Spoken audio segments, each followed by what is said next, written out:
Ladies and gentlemen, captains, superior owners, superior captains, it's time to start the Captains Forum this afternoon. So please take your seat.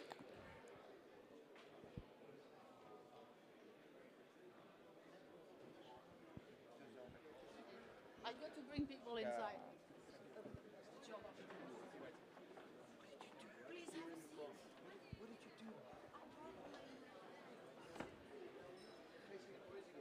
Superior captains, ladies and gentlemen, welcome to the 25th Captains Forum of the Yacht Club de Monaco. It's time to take a seat. Please have a seat.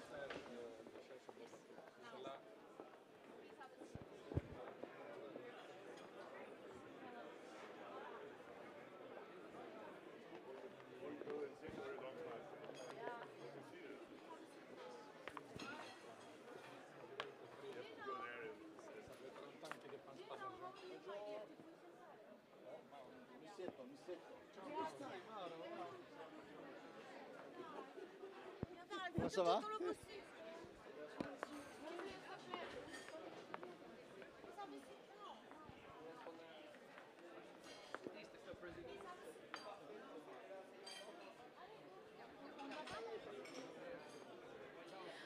Ladies and gentlemen, superior owners, superior captains, it's time now to start the 25th Captains Forum of the Yacht Club de Monaco.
Ladies and gentlemen,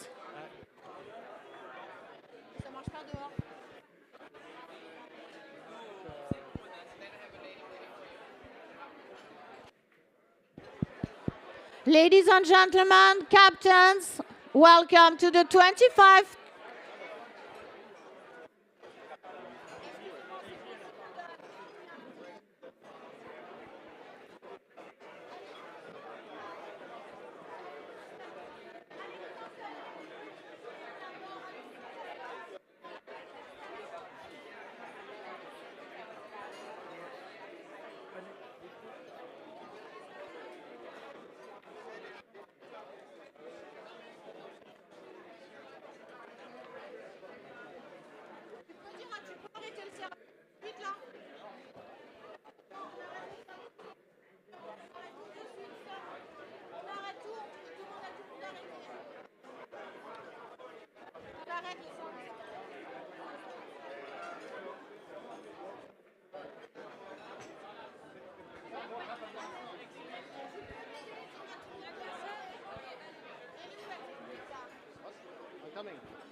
Qui mettent le micro en extérieur.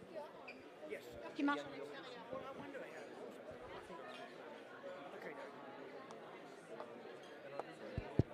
Ladies and gentlemen, welcome to the 25 Captains Forum. So please have a seat. We are starting now. Supposed to introduce you? I must be. I'll put it on my bloody list. Thank you, David.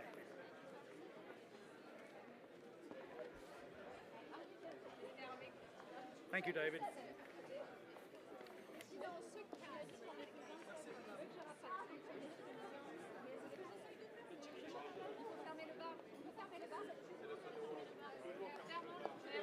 Qu'on me branche le micro à l'extérieur. Non, c'est les branchements de Mediacom, ils peuvent pas le faire maintenant.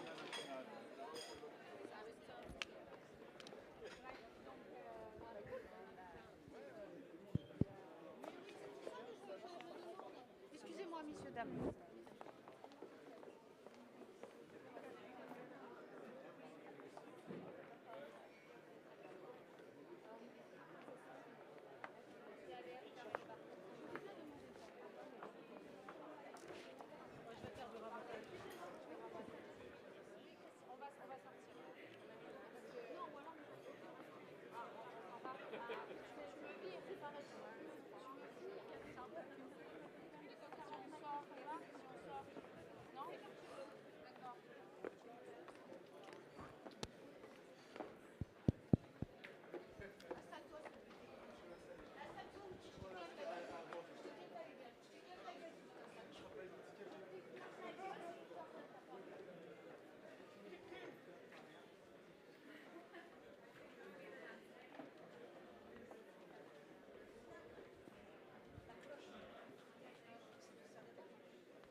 Thank you, Nathalie. Nathalie, in charge of the C index of the Yacht Club de Monaco. Should you need some information, she's here. And the bell. Ladies and gentlemen, welcome today to the 27 Captains Forum of the Yacht Club de Monaco. I'm really impressed of all the people here attending this amazing event. We have an amazing panel of people. And please, we can start now with a topic. I think the future of the topic, how to become the best version of yourself. The yachting industry, the super yachting industry. We are honored to have today an inspirational talk and moderator, Mr. Paul Rose. Thank you, Christina. Thank you. Thanks very much, Christina. And it's great to be here and be with you all and feel what I think is this shared spirit and buzz from the ocean. I mean, we're here in the Yacht Club de Monaco. That's the Mediterranean.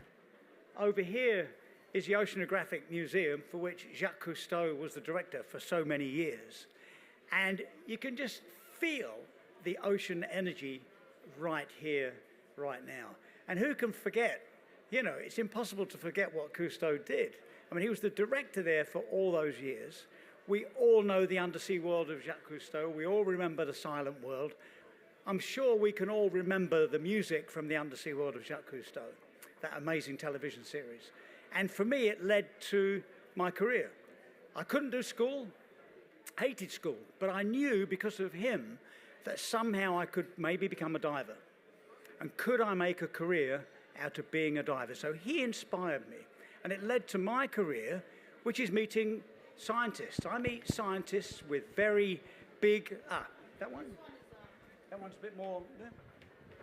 Thank you. So Cousteau's work led to my career. And that was, and it has been, probably something unimaginable to me as a young man, is that I work with scientists. I meet scientists with big, ambitious, hairy, risky hypotheses. Ideas that have usually been developed in a laboratory, and I turn those ideas into action, usually based from research stations, remote camps, with highly technical, well-qualified teams on icebreakers, submarines, ski-equipped airplanes, helicopters, you name it. And that work has just taken me back to, it's all about learning from the ocean.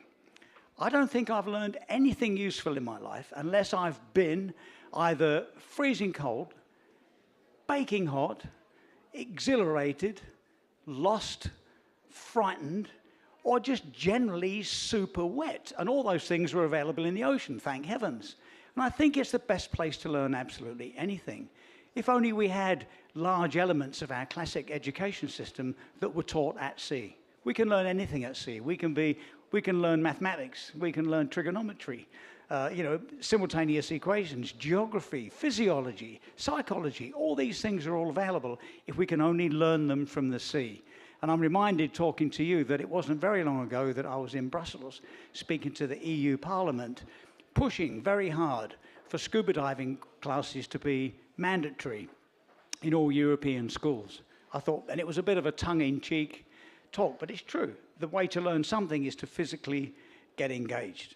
And that has led to my work at Pristine Seas. I'm the head of expeditions for National Geographic Pristine Seas. We're a busy group. Started out looking to find, explore, and help protect the last wild, truly pristine places in the ocean, the absolutely vital parts of the ocean that we must protect. We've had 36 expeditions, helped to create 26 marine protected areas, totaling over 6.5 million square kilometres, which, by the way, is about 80% of what is fully protected, so you can tell we're busy.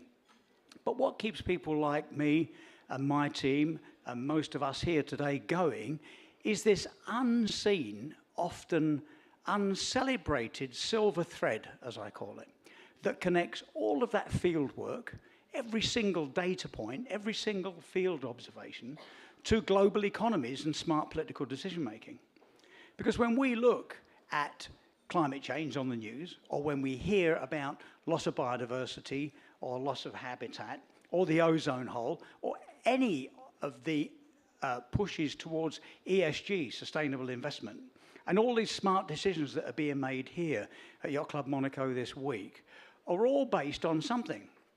And they're all based on people like us getting out the tent every 3 hours to take that weather observation when we're absolutely exhausted, or making that last dive of the day when everybody else is relaxing, reading a book, and it's my turn to put on the half-frozen gear and make that one last observation. And there's no complaint. I can remember, projects in Antarctica where the senior scientist halfway through, when we're already coming unglued with the workload, saying, all these transect measurements across the glacier and these samples, instead of doing them every meter, we're going to have to do them every 10 centimeters. And it has to be absolutely precise. We can't be 11 and then 12 and gradually add up this error across the glacier. So we're already on our knees with work, but everybody says yes.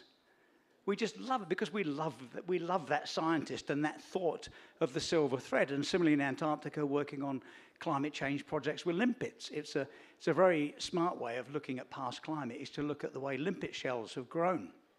And the scientist, after many years of work, saying to us, hey, you know what? When we put the limpets back after measuring, they have to go back to the same place we found them.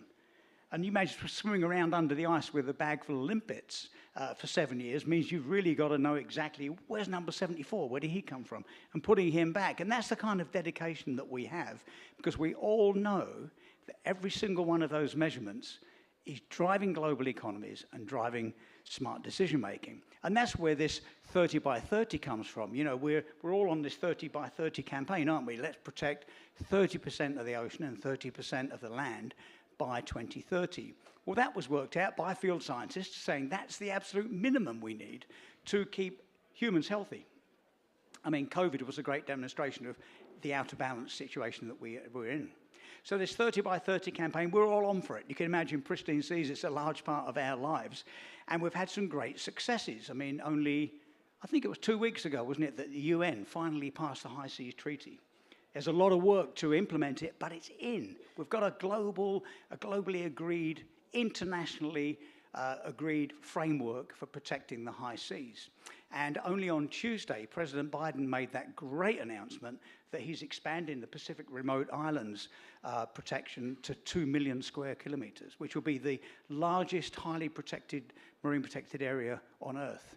And even better with his announcement, he didn't just announce intentions or commitment, he's going to do it in the next 30 days. You know, that's true, you know, conservation leadership. So I think we're in a sweet spot for ocean conservation because there's so much awareness that's been raised. There's been so much good work that's going on.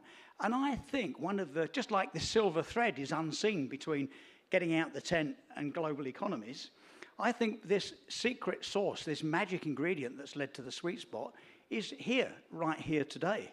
Because all of your work and all of your perspectives and all of your opinions that count through all of your development with new techniques, all of the development and hard work for managing beautiful boats properly, all of the work that you do has been formed in the largest, wildest, most remote, least understood, least protected ecosystem on the planet, the ocean. So your opinions really do count. They come from this vast place. So thank you for your work. Thank you for driving your opinions from such a powerful place. Because without you, we wouldn't be in the sweet spot for the ocean. But the pressure's not off, because to get over the hump, we need you to push just a bit harder with your perspective. So thank you very much indeed. It's a real pleasure to start this afternoon session. An equal pleasure to introduce my new friend, David Seal. Thank you very much. So David's still on stage. Dr. David Seal, the expert in the yachting industry, yachting YouTuber.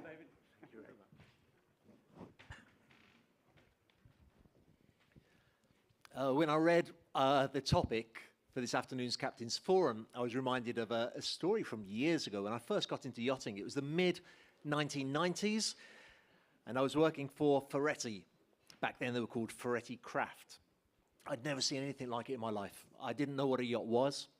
To see these luxury yachts being built in a production facility and delivered to owners absolutely blew my mind. And I have many precious memories from those days, one of which is of one of the first yacht owners that I ever met.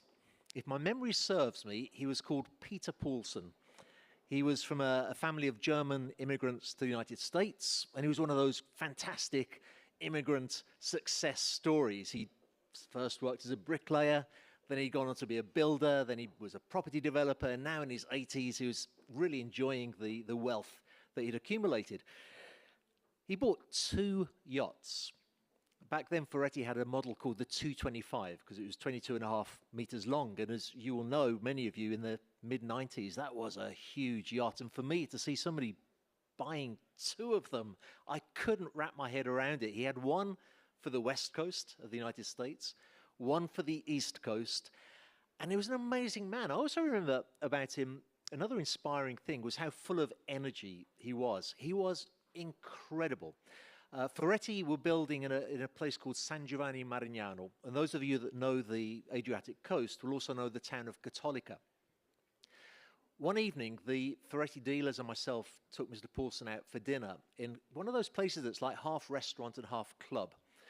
And the energy that he had was such, at 80 years old, that the restaurant was full of many young ladies from Denmark and Holland and generally Northern Europe. And he was hitting on every table, offering them bottles of champagne. And before we knew it, the biggest party I have ever seen exploded in this place due to the energy that he had.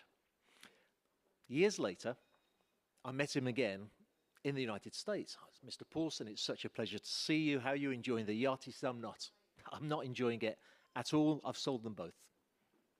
He told me the various stories that he had, problems with the crew, arguments that had broken out. And I'll never forget, he said to me, I was pulling into a port one day in reverse, and I looked behind, and on the aft deck, the captain and the stewardess were having a cocktail. And I said to myself, there's something wrong with this story, that as the owner, I'm driving the boat and the captain's having a cocktail on the back. We all know that crew can make a huge difference to the enjoyment that an owner has of his yacht. The longevity as a client of how long an owner stays a yacht owner and keeps buying yachts depends so much upon the crew.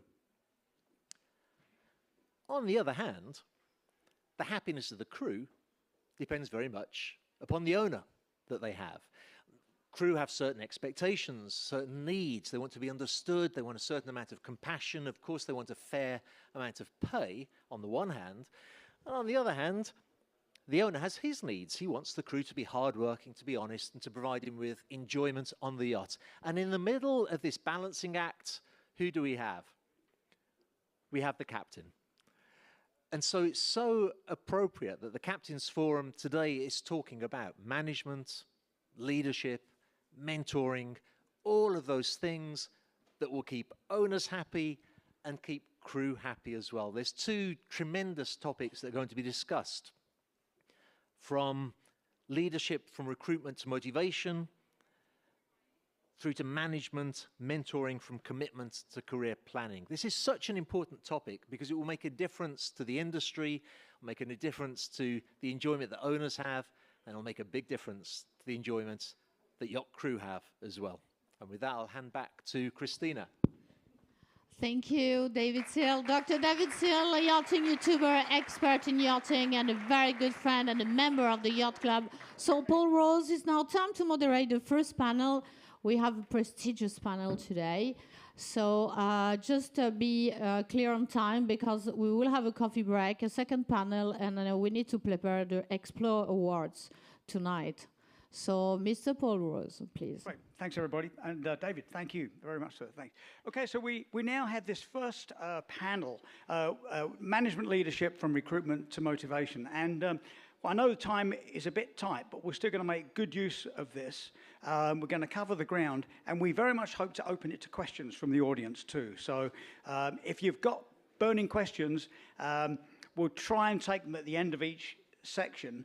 But if you really have to dive in, we'll let them dive in, and I'll get a microphone out to you, so stand by.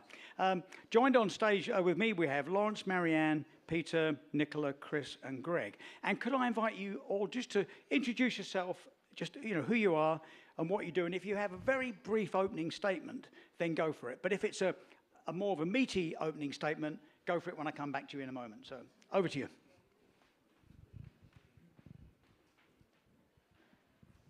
Good afternoon. You're on. Yeah, good afternoon, everybody. Thank you for having me here. It's really an honor. Look at this. You're beautiful. What a beautiful yachtsman dress code that you have today. It's my monarchy uniform. Yeah, so my name is Greg. I come from Wales. I work on Yacht Symphony. I know many of you have also worked on there before. Opening statement about management and leadership. Well, I suppose I was thinking about this quite a lot. And what it all comes down to is, we're not really here to be in charge. We're here because we have people in our charge. And I think that's really where we have to start our perspective from. Excellent. Thank you very much, Greg. Hello, good afternoon, everybody. My name's Nicola Watton. I'm the Chief Stewardess on board Sailing Yacht Seahawk, which is currently in New Zealand, undergoing her 10-year refit. Good afternoon, my name's Peter Fielding. I'm from the UK originally, from the US now. I'm currently working for Ocean X and the Ocean Explorer, which is, I think, the vessel that you can see behind me. So I've been at sea for 35 years next year, or 3.5 decades. Does that make it sound better or worse? I'm not sure. But I have a little experience as captain now, about 15 years as captain on cruise ships. I also worked ashore as vice president of marine operations for a cruise company for a short while, and have been in the yachting industry for about 9 years. Good afternoon. My name is Marianne Dennison. I'm the group head of the yacht management division from Camper Nicholson's. I've worked for campers for about 20 years next month, just like my neighbor here. Also 3 decades at sea. Not sure how that sounds either. You look much better than I do. Thank you. And totally my entire career has been driven by the passion of the sea and the people who are actors of this amazing place and amazing industry we live in. And to complete just Greg's note, it's all about people at the end of the day, and that's how I hand over to Laurence.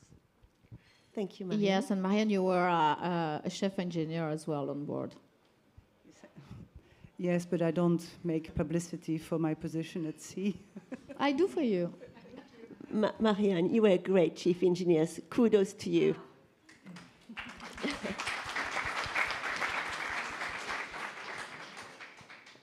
Hello, my name is Laurence Lewis. I'm the founder of YPI Crew, a yacht crew agency which has over the last 20 years become a front runner in the industry.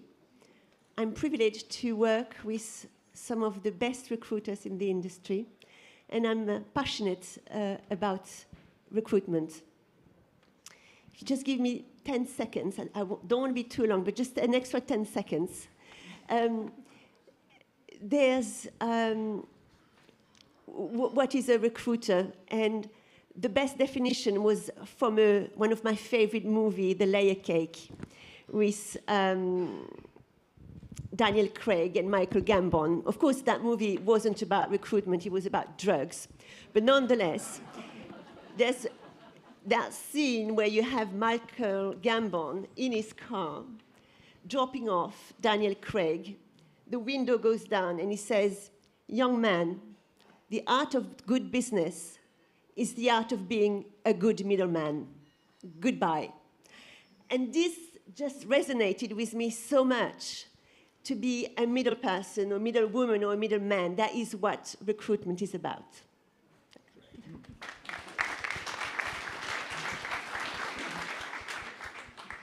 Thanks, Laurence. They always stick the old one on the end, don't they? So when everybody's gone, I've been at sea 35 years, I go, God, I'm actually over 40 years now.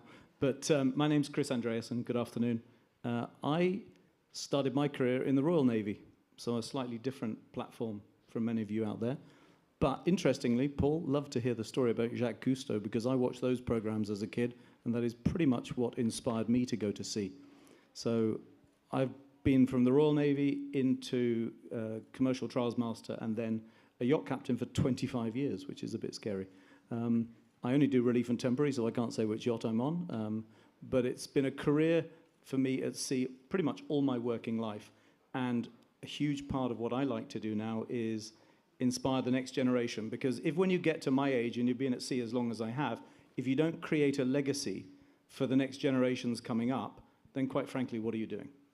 So I'd like you to think about the legacy element of leadership and how we motivate the next generations to take up this career that has been so good to all of us, I'd say, although Nicola's quite a lot younger than me. So it'll be a while yet. Anyway, thank you. Great. Well, thanks, everybody, and welcome. And welcome again to you. And we'll start the questions. We've got a few questions to run by, and then we'll open it up for interpanel discussion and for you to join in. So the first one is to you, Laurence, if I may. And it's about this term, manage, leader, mentor. You know, it's a great term. We get it. But where did it come from? Was it your idea? Well, no, if you allow me. Of course.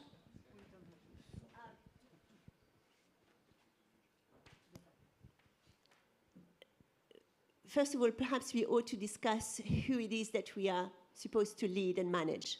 Excellent. Historically, the crew on yachts come from the UK, South Africa. Before COVID, Australia, New Zealand, a bit less so now. There's also a number of crew from the Philippines that are deployed on the yachts. Not many other EU countries are highly represented in the industry. And that's something that, as a group, we ought to think about. There are 27 countries whose citizens are able to travel freely, easily around the world. Yes, they are underrepresented for various reasons, perhaps, and probably valid reasons. Maybe they come from countries which are landlocked. I'm trying to look at the European map, but Austria, Czech Republic, all these countries landlocked, okay, there's no maritime history, perhaps. Switzerland, where I live, who won the America's Cup, by the way. Okay, fair point, okay. So, the other reason then could be, that doesn't apply to Switzerland either, damn. But it's a lack of hospitality lack of hospitality history. And here, perhaps we can think of some of the Baltic states, which have been under political situations not able to develop until the 90s. So that's quite a short period of time to establish a new hospitality industry. So my point is that there's a whole pool of potential candidates that we can attract to our beautiful industry, and we've barely just started to scratch the tip of these wonderful people. And of course, we need to find ways to attract them and make our industry attractive and remain attractive. Thank you very much, Laurence. Really insightful. I think we'll get some responses from the audience on that soon, if we can. And our next prepared question is for Marianne, if I may. And we know you've been involved in organising these leadership events for 2 years.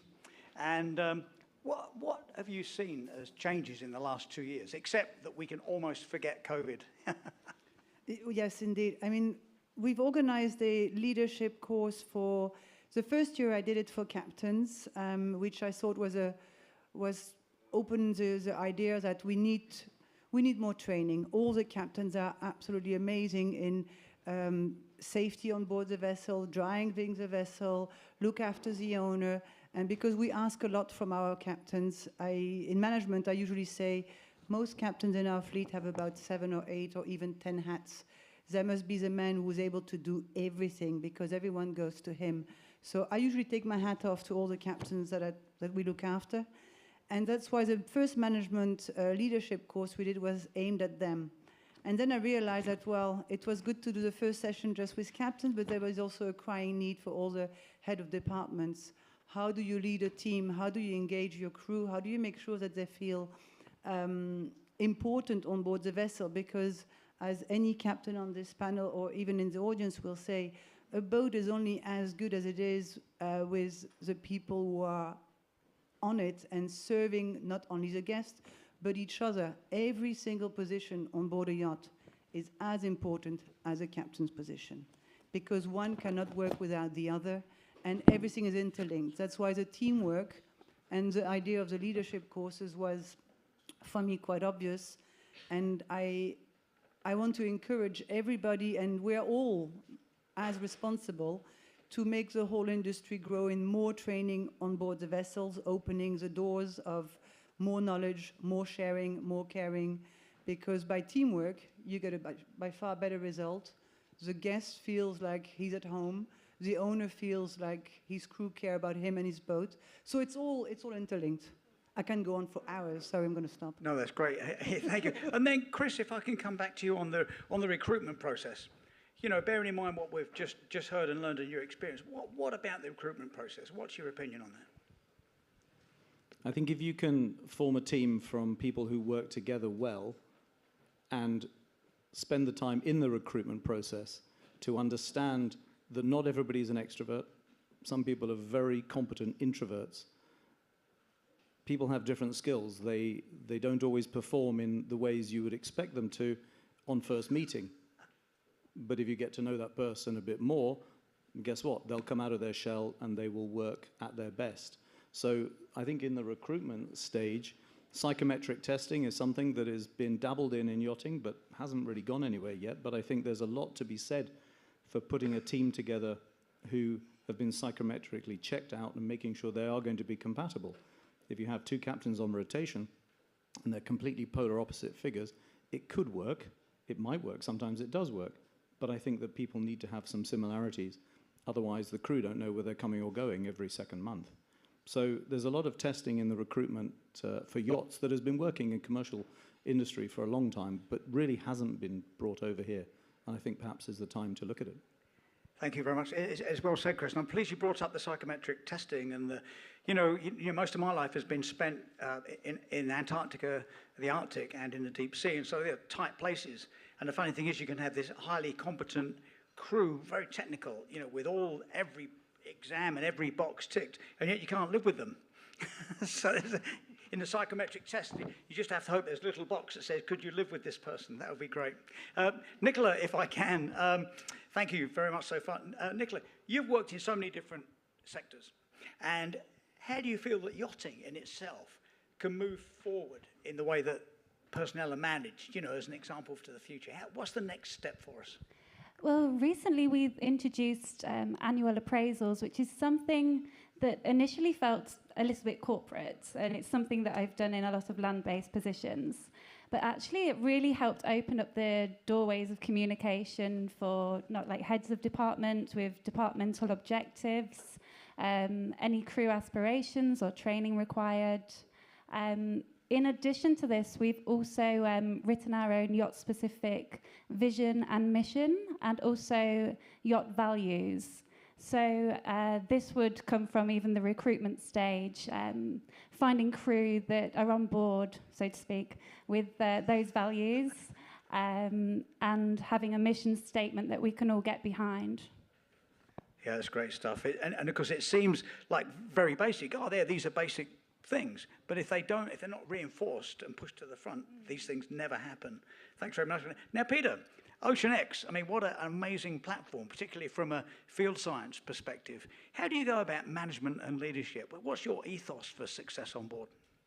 I think a lot of people have already covered it, and we're definitely doing the appraisals to and making people look at each other actually. So we encourage all the crew to get involved with leadership and management on board the ship. We ask for their opinions. We have suggestion boxes, and we have regular meetings. And because I don't think, as a captain, it doesn't work anymore just to be that one person and telling everybody this is how it has to be, and this is how it's going to be. You really need to get everybody invested in the progress and the program that you're doing, missions, charters, whatever. The more interest you can get from them, and the more they're invested in their own jobs, because I don't think anybody wants to fail at their job. Very, very few people want to fail at the job. So if you can get them invested in the ship, in the project, I think you're on a good start. Yeah, great stuff. Yeah, thank you. Okay, we'll pause there for a second. Have we got questions, comments, guidance, or advice from the audience? Yes, a gentleman here. How do we do that?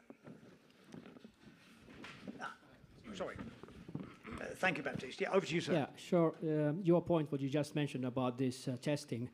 I come from the cruise ship industry in the past, and before I got the first job in the mid-90s on a cruise ship, I had to go through a shrink test, so to speak. And of course, I didn't fully understand what for, but the test was developed by Swedish Air Force. They looked into the Air Force pilots and how they react in different situations. And they did a lot of tests, and they never really told me the results, but apparently I passed since I got the job. However, we on board, we were all very different persons, different sense of humor and so on, but about shipboard operations in navigation, engineering, emergency situations, we all always share the same mental model, and that is very, very important. And as you said, and it's something that might or should actually come into the yachting business as well. Looking at these buckets here, they're big ships, and you have a lot of persons, and you have to ensure, as the owner, as the captain, that we all are able to perform in case of an emergency, as we are supposed to do. So there. Yeah, thanks very much indeed. Any other comments, guidance, or advice? Chris, over to you for a response. Thank you. Fantastic point, thank you. Leadership comes in all shapes and forms, and you talk about taking charge in an emergency. Probably one of the best young crew members I recruited, now a captain in his own right, was a deckhand in a really awkward anchoring situation. Chief officer should have been qualified to take charge of the foredeck. Absolutely froze in that situation, could not deal with the pressure, and the young deckhand took over. So there was a natural leader. Didn't have any formal training at that point. If he'd had formal training, he would have probably been even better. So taking charge in an emergency takes, anybody can do it, but often they won't know they can do it until they're faced with the most difficult situation. So I think starting leadership training very early will bring out the natural, positive leaders in our business. And we don't. In the Royal Navy, I was a class leader at 16. I hadn't got a clue what that meant, but the word leader was there. Great. Okay. Then the Navy, even at the sort of ordinary rating, able rating point, start to give their youngest crew leadership training. We don't do that in yachting. And yet, we have very young, very lightly qualified people looking after the demands of the most influential, richest and powerful people on the planet, and they have no formal training to take charge of a situation that could be out of their normal daily area of operations. So far, we get away with it. But I think as the vessels have got bigger, more complex, they're going to more interesting areas, there's all sorts of things going on. We need to give the young people the skills to develop in the earliest point of their career. And then guess what? They will be great leaders when they get older, we'll have less crew turnover, and all the rest that goes with it. So, thank you. Could I just add one little yes, one please, Peter. short Get in. point to because we do psychometric testing in our company, and what I would say is you're right. I remember those days when it used to be a pass or a fail, and I'd just like anybody that does look into this in the future, please don't make it a pass or a fail. People are all different, and some people are psychometrically challenged in certain areas, whereas they excel in other areas. So there's no such thing as a pass or a fail when you look at people's psychometric tests. Some people are just different, and you need different skills for various operations on board the ship. Lawrence. Thanks, Peter. Just wanting to bounce back on what you said, Chris, I saw a turning point with COVID. I have never, in 30 years of recruitment, I've never heard or spoken so much about leadership as since COVID. So these last 3 years, leadership has become a huge topic, and I think we're starting a new chapter, and certainly, Marianne, you're leading the way. Thank you, Laurent. Sorry, I'm just taking the freedom for this. Really, it's not just about leadership is one thing. Training on board the vessels is paramount, as we hear everybody say here.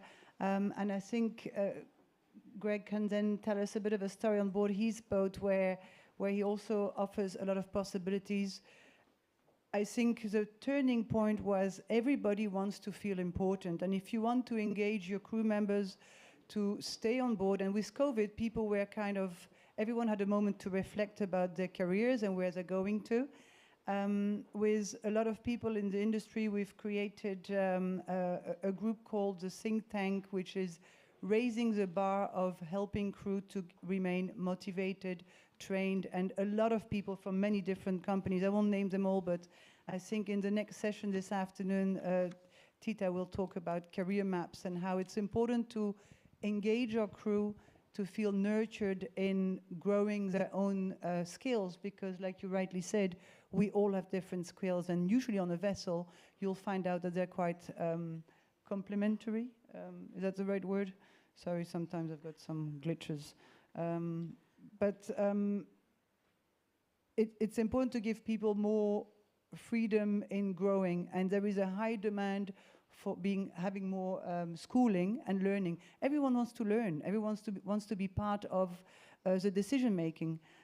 The same as captains on a vessel, I lead a team ashore, and I found out that very quickly when I made people engage in the team, I never take a decision without everybody being involved. If there is a decision, make everyone be part of it, and your team will grow in the same direction. You mentioned missions, you mentioned values.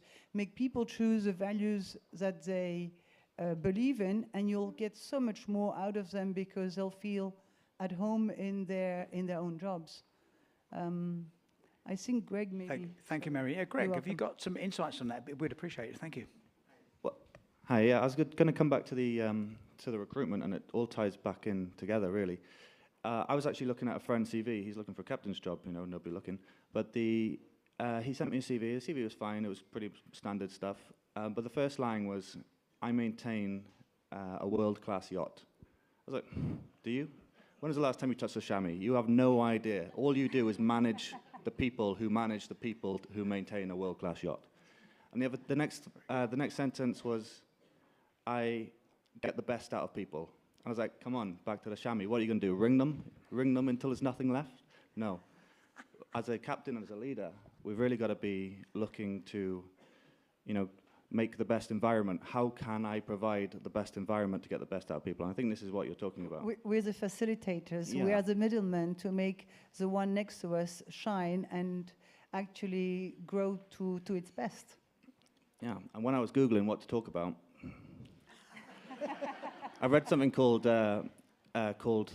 Eat Last, and it's by you guys, by the Royal Navy. And Eat Last is you have a team of people, and as a dominant captain figure, you walk into the room and you say, look, this is what the problem is, and this is how we're going to solve it. And then it's like, okay, well, what's the point in having a team? I might as well email them. I might as well have a memo. You don't walk into the room and say, this is how we're going to solve it. You walk into the room and ask for opinions, and then you have the wisdom and the benefit of everyone else's idea before you have to give your own opinion. And that's the Eat Last. I like that. Have we got any comments from the audience yet on this thing? You know, we're talking about teamwork, leadership. You know, how this magic. How does the magic happen in organisations and on board yachts? Anything coming? Any more questions? Any more bursts? Okay, we'll come back. If I can come back to you, Lawrence, with one of the prepared questions, which was about multicultural teams, because there's some real great pithy stuff here that we're working with, and Lawrence has an opinion on how this actually works in the real world. Multicultural teams. How does it all happen? How do you make it happen? Working with a multicultural team is, and as all the captains here we know, it's not the easiest of thing, and if badly managed, it can go badly wrong. It will create animosity. It will create depression. It will create a high crew turnover on board the vessel. So leadership does indeed start right at the beginning with how you recruit. Recruiting the right team with music to my ears, what you said about mission, vision and values. That is so important. And so it's just that ongoing process that will lead to a cohesive team. There are very simple tools that can be available to us. And certainly, again, going back to that turning point of COVID, it made us all think about how best to communicate as a leader. We've looked at a few examples, great. But the past can teach us a lot. And we have brilliant doctors, Dr. Marshall Rosenberg, who in the 60s came up with nonviolent communication. Now, it's something that perhaps in our industry we had forgotten a little bit.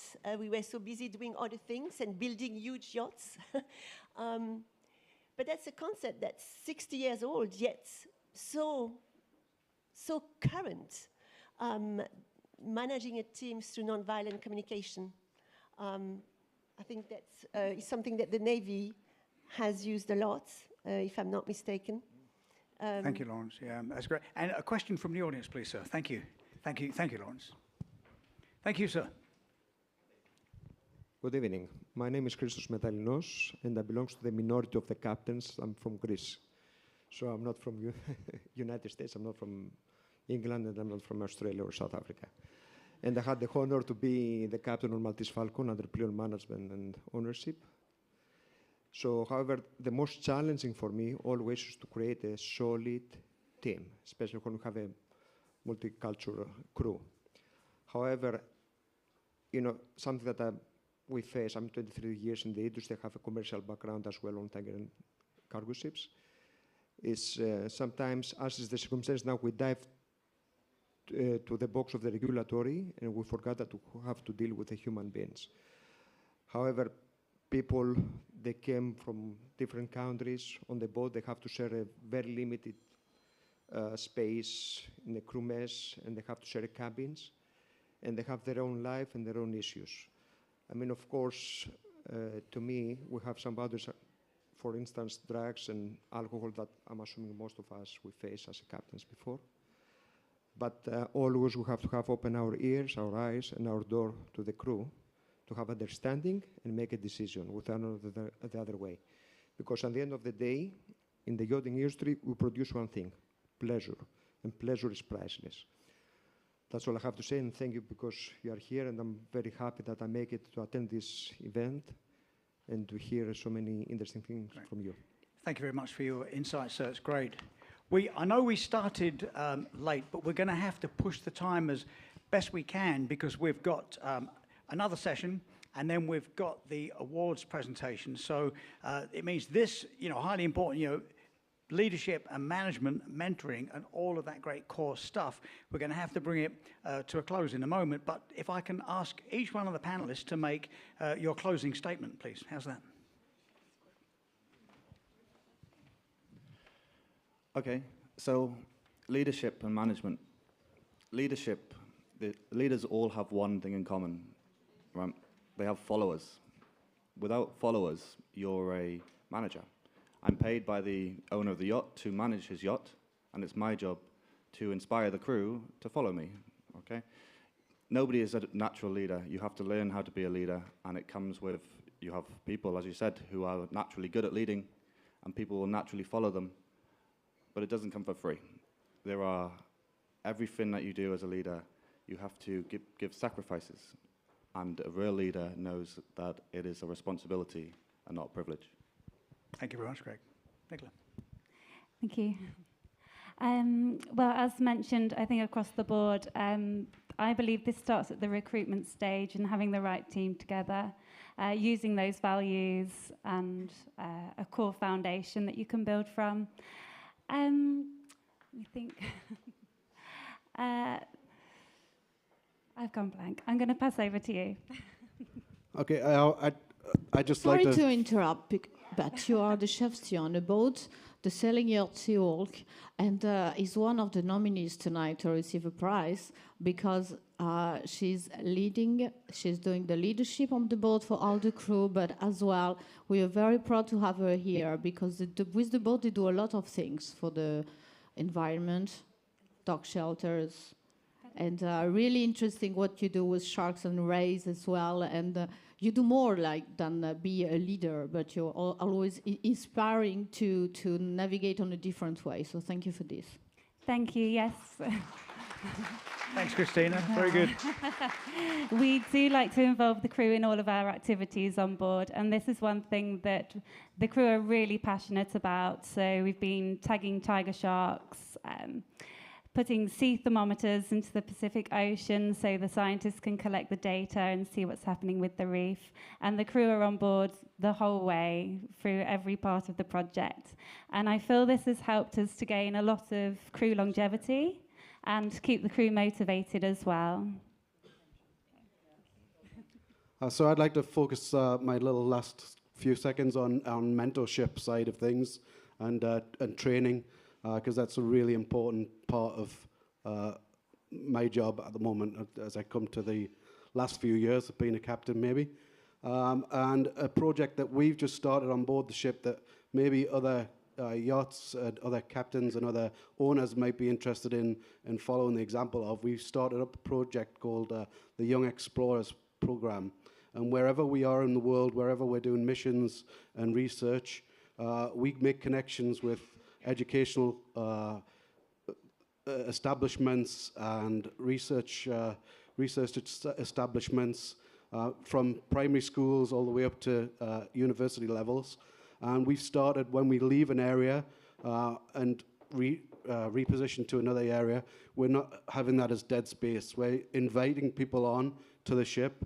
We bring researchers on board the ship. We have external sources and we do lots and lots of work with these guys, these young kids sometimes, and young adults who don't know what they want to do for their future, but we're really trying to get them to be enthused about the ocean and conservation of the ocean and research of the ocean.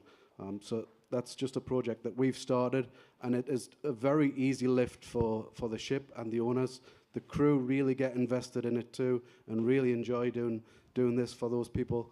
And it's something that I think on those repositions that other yachts and other ships could do also. Thank you, Peter. And more than this, you are captain of this beautiful vessel behind you that everyone can see, and we had the chance to visit it. And you even make the captain leadership of all your crew, but as well you have a big team of scientists on board, and you need to take care of these two parts. And I'm sure this is a different way of behave with scientists and biologists and crew members, right? Yeah, scientists and particularly media people are very interesting to lead. So, yeah, and not conventional at all. But that is another interesting thing about leadership. There are as many leadership styles as there are leaders. So, and it's always good. You're never too old to learn. So it's always good to learn from other people. Thank you, Peter. This ties in really well between the management, the leadership. You mentioned the mentoring on board to keep the crew retention. We didn't have time to talk too much about the crew retention, but Nicola did very well about saying how they keep the crew interested to make them stay longer.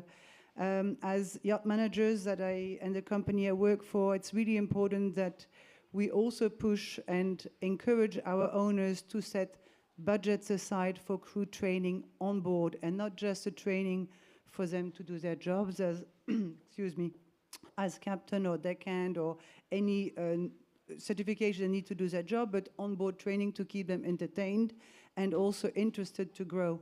So those budgets, if there is any yacht manager in the room, please remember to tell the owners to set some budget aside for training, because that money is actually going to be 10 times less than the money you will spend in crew turnover and in not looking after your crew, because every time you change crew, there is a huge amount of money you'll spend into new uniforms, new training. The time you waste on board, your mate or your chief officer teaching the new guy who came on board, and if you have a turnover, he does it again and again. He loses his motivation, so then he leaves.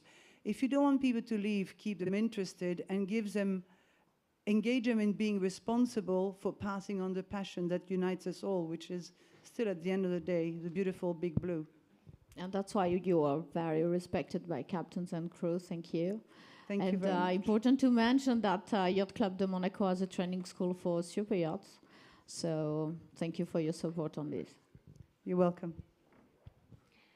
Thank you. Just perhaps wanted to say that, of course, whichever angle we come from, we're all here to build this united, high-performing team who will give the owners of these yachts an amazing life experience. And so more than ever, we need to attract the new generation. And I have Malcolm, I don't know where Malcolm is in the room, but he sent me over there in the back. He sent me a document from the European Investment Bank saying that 76% of Europeans below the age of 29 says that the climate impact of prospective employer is an important factor when job hunting. So all the initiatives that you are all doing on board the yachts matters greatly to the industry. Thank you. Okay, I suspect Paul will have the last word, but I can have almost the last word, which is amazing, because we've talked about teams, we've talked about motivation, it's all part of leadership. I'm going to just quote a little bit from my notes here. Just quick raise hands. Who's heard of a VUCA environment? Some, but not enough. So how best to describe yachting is a VUCA environment? It is volatile, it's uncertain, it's complex, and it's ambiguous. Okay, VUCA. Think about that. Look it up. But we talked about teams, we talked about motivation, we talked about recruitment. There's a thing called Tuckman's stages of a team. You form them: storming, norming, performing, and adjourning. Those are the stages of a team.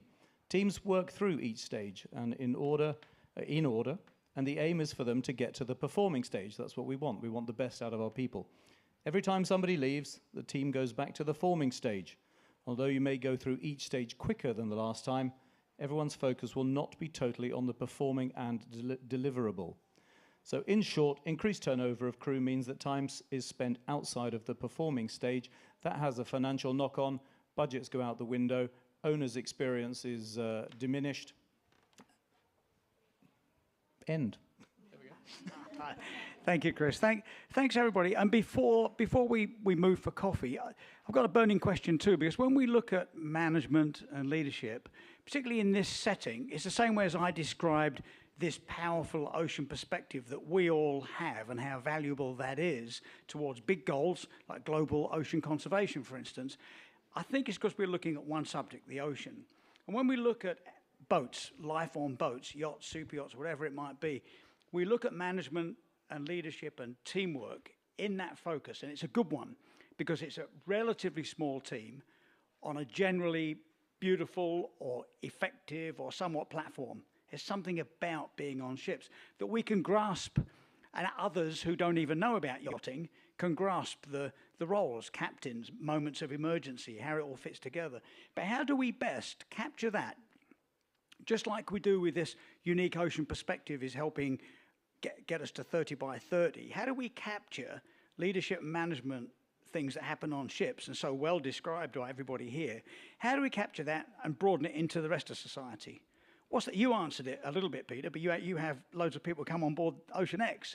But how do we really capture that and get that into politics and business and schools and across society? So anybody from the audience?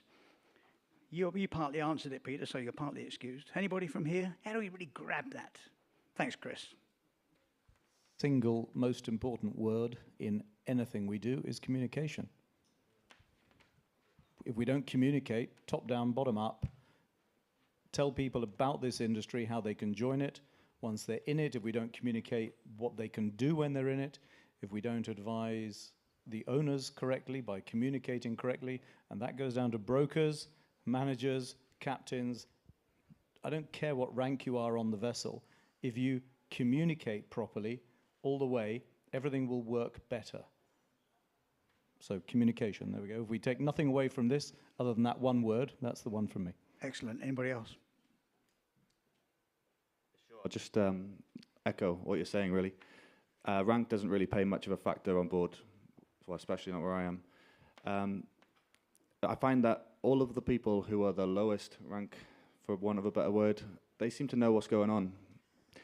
And all the people that are supposed to be in positions of authority, they seem to have all of the power.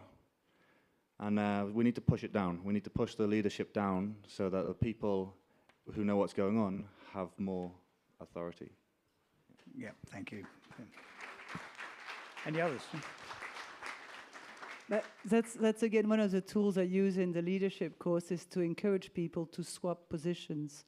So if you spend a whole day where the laundryman is when you are the engineer of the boat, and you ask the laundryman to be in the engine room, suddenly, before you know it, you start to grasp what is the other person going through.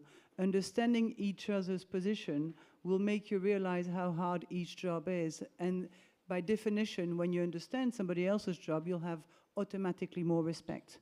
And it goes also the same. There is one subject that we just brushed above very quickly is about diversity and where people come from. And Laurence mentioned about the European countries. I'd like to remind everybody that when you go out to sea, it's not where you come from or your nationality or the color of your skin that matters. It's your talent. It's your passion. It's what you like to do. And if anybody wants to do anything, if I've got only one word to say, do whatever you want to do. Don't stop. Go. Thank you.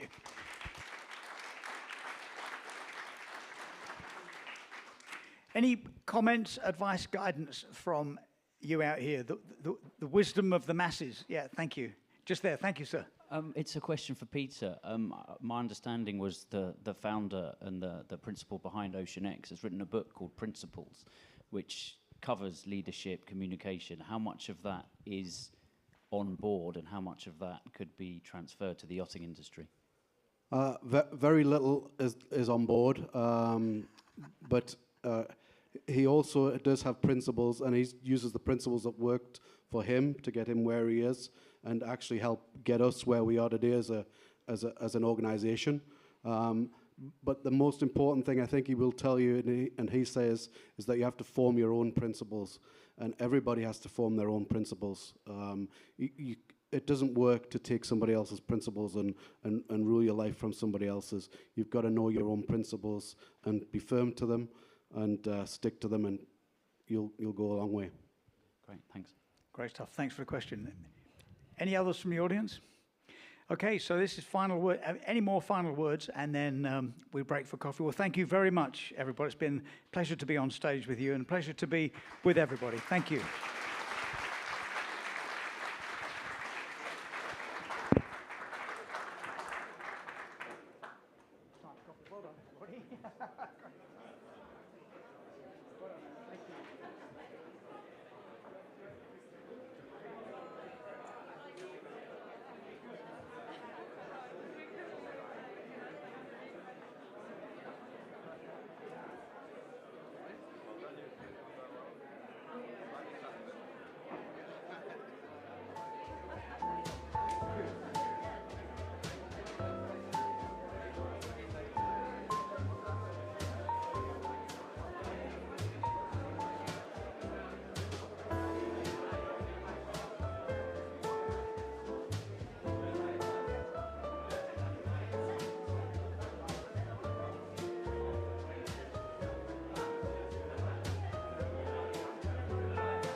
Ladies and gentlemen, captains and crew, we are starting the second panel. Tu devrais leur interdire le café.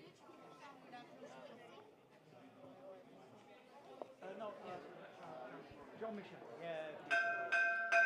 John Michel's a great looking guy. Doesn't he look like Neptune? Yeah. Ladies and gentlemen, it's now time to start the second panel. Thank you very much. Super yacht captains, super yacht owners, crew, industry. It's time to get back to the second panel. After this panel, I will invite you to join the 5th floor when we have an amazing event called Smart Yachts. After this, we will have a cocktail. And remember, we have the Explorer Awards tonight at 6:30. Please don't be late.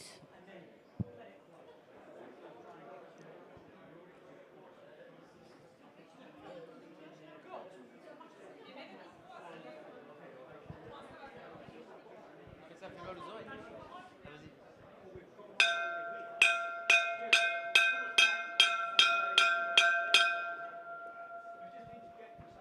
Faut débrancher la machine à café.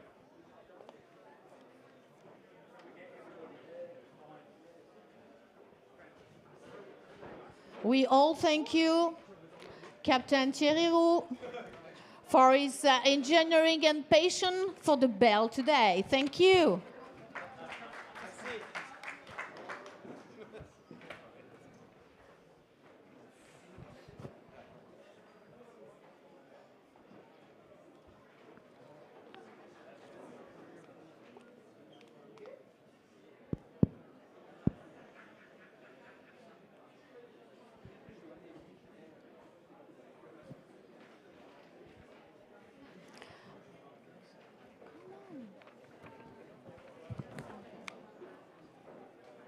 So thank you to join the second panel and the last panel today. But the day is not finished, because after this amazing second panel about mentoring from commitment to career planning, we will be invited to go to the 5th floor for an amazing event called Smart Yacht. Innovation, designers, architects, startup, scale up, corporate, all together to do the future of tomorrow. The future of the super yachting of tomorrow is starting today. As Prince Abu said, we need to stop promises and start to have proofs. So that's the topic of this Monaco Ocean Week session. So our moderator, Mr. Paul Rose here, is on stage. Thanks to him. Thanks to all the speakers. And let's open the second session.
Okay, well, thank you very much, everybody.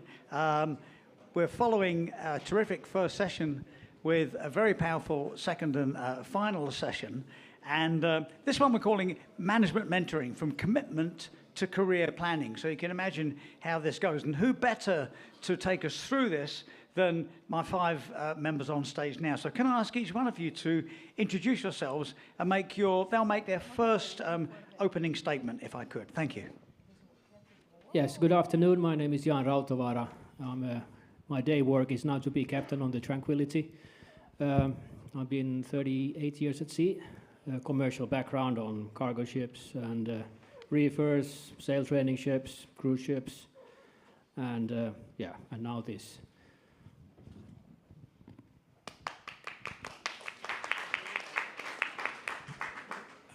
Good afternoon. My name is Christophe Guégan. I'm Chief Officer on Motor Yacht MIMT and sometimes relief, the captain. And I'm at sea as a professional for 20 years now.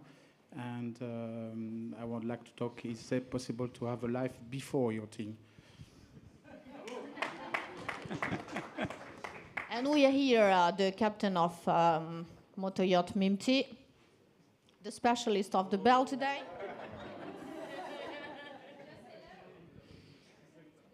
I'm specialist of the bell only. Thank you for everybody to be here. And thank you for the Yacht Club, to Christina and all her team to organize everything. Because I know it's not easy to do it. To bring all the captain, it's not easy to have the captain and all people. Thank you so much, because it's very important for our business to have the Yacht Club and the team. Thank you very much. It's very helpful for us. Very. Thank you. Thank you, Christina. Thank you. Thank you. And thank you to you. And just remember that Yacht Club is a neutral platform. As Monaco is the capital of yachting advance, we're here to help you. So whatever you want to organize, we're here to help you, and we continue. And another thing, thank you, Christophe, to be here. It's not easy for him to be here, but thank you so much, because it's not easy for all the people on the speaker. Thank you for your help to organize everything. Thank you. Merci, Christophe.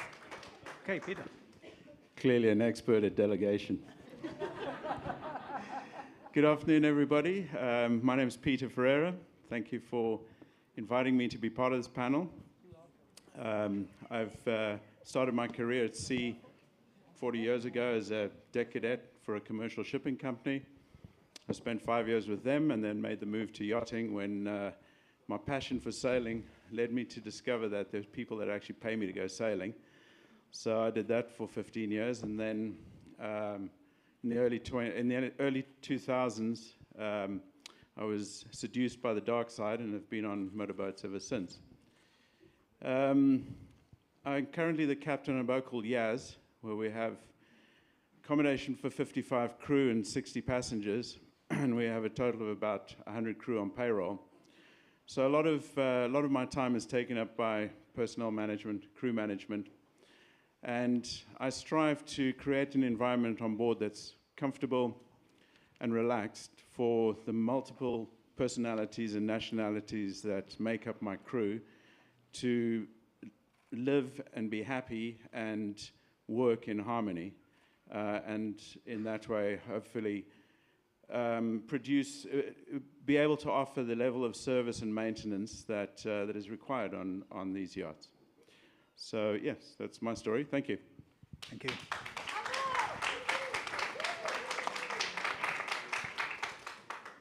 Good afternoon, everybody. I'm the only female attendee on this panel at the moment. And yes, I'm not the crew member.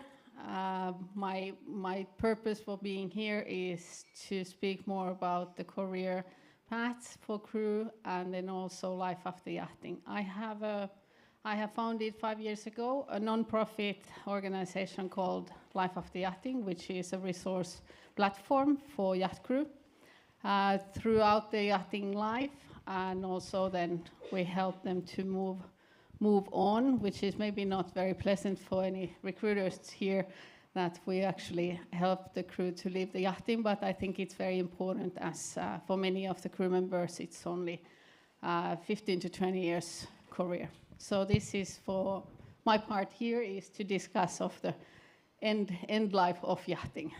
And she's a very expert on it, because your husband is a super yacht captain, member of the Yacht Club as well, on the 100 meter plus, right?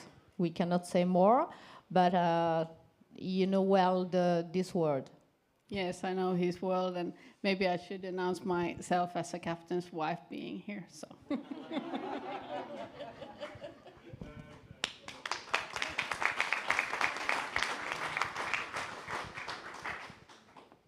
Thank you, guys. It's great to be here. Thank you, Christina, for telling me that I'll be on the panel. For those that know, if Christina says you're on the panel, you're on the panel. So my name's Captain Mike Gregory. I'm currently the captain or fleet captain of Motor Yacht Dragonfly, Butterfly and Firefly. And we have some exciting projects coming. I had a bit of an interesting start into the industry. I started at sea when I was 14 on a fishing boat off the south coast of the UK in Dungeness, growing up on the beach in Dungeness. Graduated from fishing boats into the commercial sector with P&O and then joined yachting about 17 years ago. I'm really thrilled that we're having this conversation with my dear friend Paul, who I've just met. We've had many video conferences, but met in person. Thank you, Paul. This topic on the screen is probably our biggest, well, I believe, our biggest challenge as an industry, and something which I've been very passionate about for a very long time. And trying to sum up my feelings and efforts and work of the fleet with this in mind, it's really hard to sum up into a few words. But we believe, and it's written on my desk at work, is this is all about better people or better humans, not better crew members. That will come. We just need to get the people bit right, and that starts at the very beginning with the likes of our friend Laurence from YPI and the entry into the industry, and then it's on us to do the rest. But yeah, better humans, not better crew. Thanks, Mike. Thanks, everybody. And then let's get started. And Mike, if we can, let's start with you with that word commitment. It's the first one here. You know, how you're a busy man. You manage a lot of fleets. The whole activity that you're about. What is the key to that commitment, you think? Treating people as individuals, I would say, is the absolute key, and that starts from the very beginning. And I don't know if everyone was here. Hopefully they were for the previous one. But there was a lot of talk there about value-led culture, which is something which I think is absolutely critical. And every boat should have a value set, and that value set is nothing without behaviours. So it's all good saying, well, we value safety. Well, what does that actually mean? What do you want from your crew member to personify valuing safety? One of our values is safety. Energy or innovation are the others. What does that actually look like and feel like? And when you understand those behaviours, you can ask questions during the interview to see if there is a natural alignment with the person that you are speaking to with your value set. If you say to somebody during an interview, do you value innovation? They're pretty much going to always say yes. Do you value safety? They're always going to say yes. But if we ask them questions that maybe probe a little bit more into how they value it or what behaviours they might live with that personify it, we'll get a better understanding of who they are and whether they fit within our culture. And then, so that's one little bit from the hiring process. And then as we move through their time, is understanding that not every deckhand that joins wants to be captain. And not every young lady that joins wants to be chief stewardess or purser. They may want to be chief engineer, as we had up on the stage earlier. So it's really about focusing on the individual to make sure that we're tailoring our processes and our training development plans to them becoming the best version of themselves, which we hear a lot, but I'm really believing it. And that will get us the commitment. And we've been doing that for 10 years now, and we have an average longevity in the fleet of 70 crew members of 7 years. So I think it's working. It's completely impressive, and Dragonfly received the award of the Label Class Super Yacht Explorer last year. So really, congratulations for your big work involvement in this industry. Thank you. Thank you. Great stuff. Well said, Christina, and thanks, Mike, for getting us started. And then, Tita, if I may, can you describe to us once again what is life after yachting and how was it born? You've already told us, if you like, you're a captain's wife, and you said that with a smile like that. But can you take us through, life after yachting, please? Yes, so I'm an example of life after yachting. I was also a yachty. I'm an ex-yacht chef and moved shore-based after having our child, which is very often the female bath in the yachting career. Well, life after yachting really came from an idea that many people are struggling going in and out from yachting and not finding their place on a shore-based jobs. And that's why we collected then different kind of companies, different kind of individuals to support them. So at the moment we have career advisors who kind of already on the early stage of yachting start working with crew, with their career throughout the yachting life, and then also looking into the different possibilities and options they have after yachting life. And then we have financial advisors who help the crew to understand that the saving plans need to be set up when they actually start the yachting life, not the last 2 years. And so this is then also recruitment companies who have specifically shore-based recruitment sites. So there's lots of different companies and lots of different support, and I think also we have members of yachting, like all these captains who've been here for a long time, could come and mentor the crew and give their advice for yachting life. So this is a completely non-profit organization, part of my company, which we kind of get together and support the crew. I think it's absolutely brilliant. And when I heard about it and I quickly looked at Life After Yachting, I remember wishing it had been around during my early Antarctic days, because, you know, I was the base commander for the British Antarctic Survey for 10 years, and we would have young, mostly men in those days, working in Antarctic. They'd come down, have an amazing experience, maybe just for a summer, which was 6 months, or maybe for a year and a half, or the full Antarctic program, which is 2 years. And they would develop and grow a lot in that 2 years, have the brilliant experiences. They would take thousands of photographs, and then they would get back home and plan on being in their local pub and being a real star attraction and showing all these amazing images and telling stories. And it would be a real descent fast when they realized that no one really cared. Their lives had carried on. They'd got married, had babies, they'd been on adventures of their own, and they just want to hear a few maybe stories over a beer, but not a whole production. So yeah, we could have used Life After Antarctica, would have been handy. Exactly, and I also think that in the yachting industry, so we have lots of different qualifications. Deck engineer and captains, they have their qualifications. But then when you're talking about the interior crew, quite often it's just transferable skills. You don't really have certification or mandatory requirements for interior work. And this is also where we have been developing together with hospitality schools in Switzerland, a career path and a learning path for interior crew to be able to have the real qualifications after their life in yachting. And I think this is something what we should develop even more. And Laurence was pointing out that finding the crew, I'm sure you've also been together and in contact with the management and hospitality schools, but somehow we need to get them interested. And I also see that them having already a yachting certification coming out of those schools would be a great value for this industry. Great stuff, Tita. Sounds like a great plan. And now if I can come over to you, Jan, with your, during your career, probably early on and throughout your career, you will have received mentoring of all kinds and example setting. Can you take us through that? What worked for you? Well, it's about, like in your case, I was 15 when I put my feet on a ship's deck for the first time, and that time there was no mentoring. I mean, they gave me a paintbrush and you paint here and that was it. And you go to the galley and start cooking or washing up the dishes and all that stuff. So it wasn't until later on in the career, after I got my mate's ticket out, then when you went to the ship's bridge and you were looking at the officers and the captain doing their stuff, you sort of started to pick up a little bit about what they said. Then I do have a couple of guys who taught me like how to maneuver a single screw cargo ship without the bow thruster, a reversible engine, and how to maneuver a ship like that.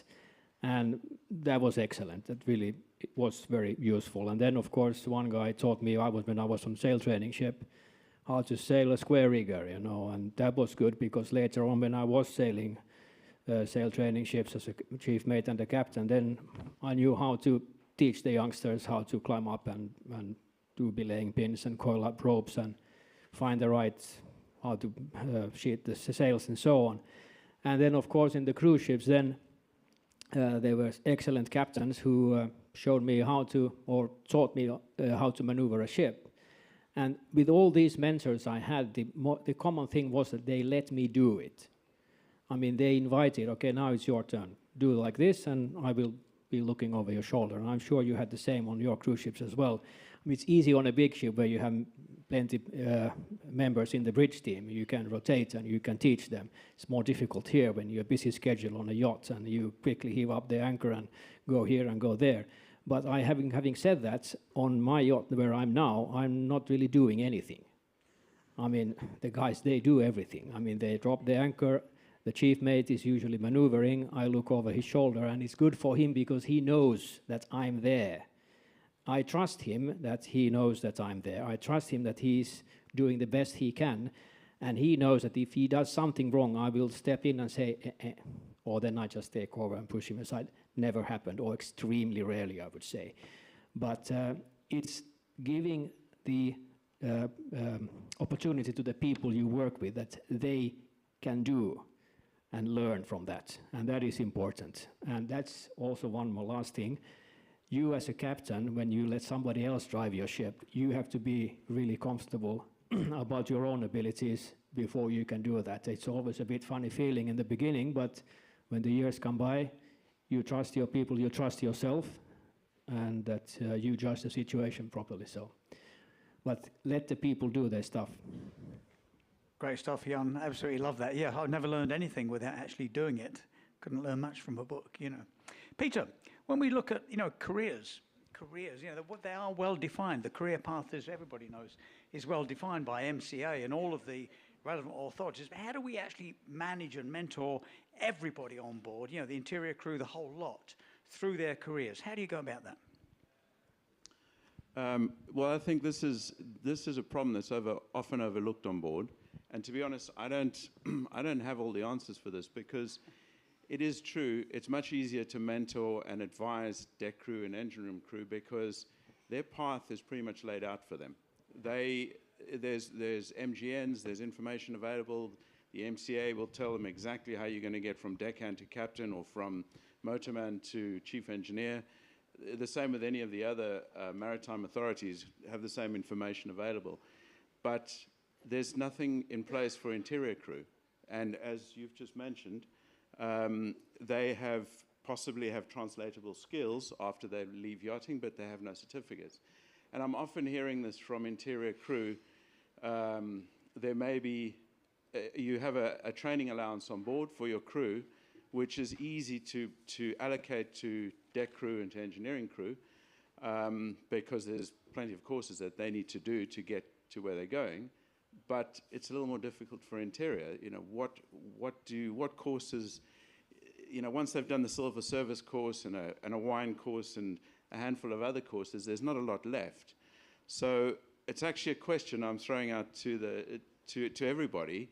How do we motivate the interior crew, and how do we mentor them to move through their career? Because there isn't a lot of direction for them. I think there's too much focus on the deck and engineering crews. Thanks, Peter. And before you come back on Peter's question, can we take Christoph about crew selection? What's the secret to crew selection, Christoph? How do we go about it? I think when I look at the CV, of course, there's previous boat, previous experience, tickets, but I'm looking on the other things, what they can bring else to the boat. If I see a new deckhand, but he has a carpenter background, or mechanical background, or for an interior crew, she can have design background or artistic background. All the other things they can bring to the boat that you don't learn really on the boat, except you go especially for deck and engineers, you go to school. But there's life all the other things in life they can bring to the boat. And also, what is the real motivation to be on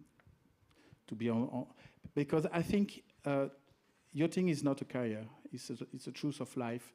There is life ashore, and going into yachting is a real truth of life. And what is the motivation for them to step on a boat? Thank you, Christoph. Well said. Okay, so now we can come back to your question, Peter. I just wanted to add about what kind of courses people can do besides the normal courses that you talked about for the interior. Personal development, coaching, becoming basically the person you want to be and develop those skills at living together in very close spaces is really important to develop the cohesion for the people inside. It's not just their job which is important, it's also their well-being.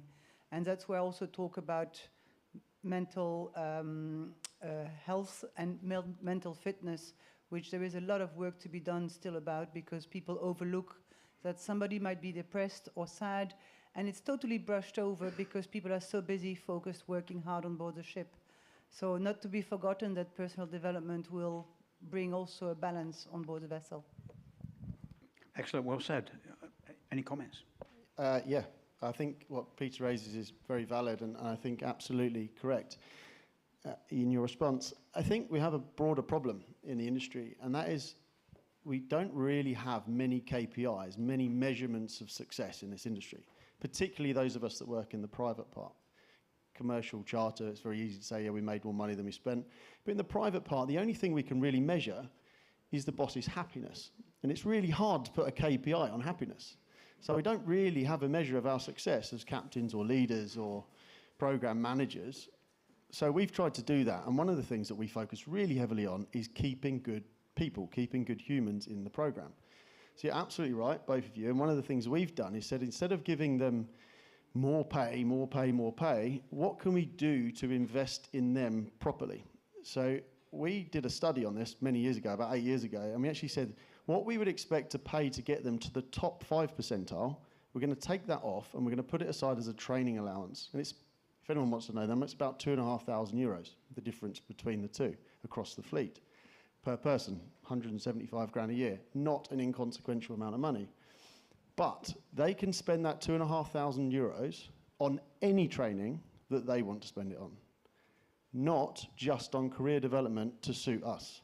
And what we've seen is an absolutely incredible buy-in to that, where we have, as we spoke about earlier on the previous panel, annual reviews. We review the crew every year, and one of the things we come up with is a bespoke training plan to that crew member, and they can spend their training allowance on becoming the best deckhand, to become a deck officer, or go off and become a seamstress, or seamster, is that the male version nowadays?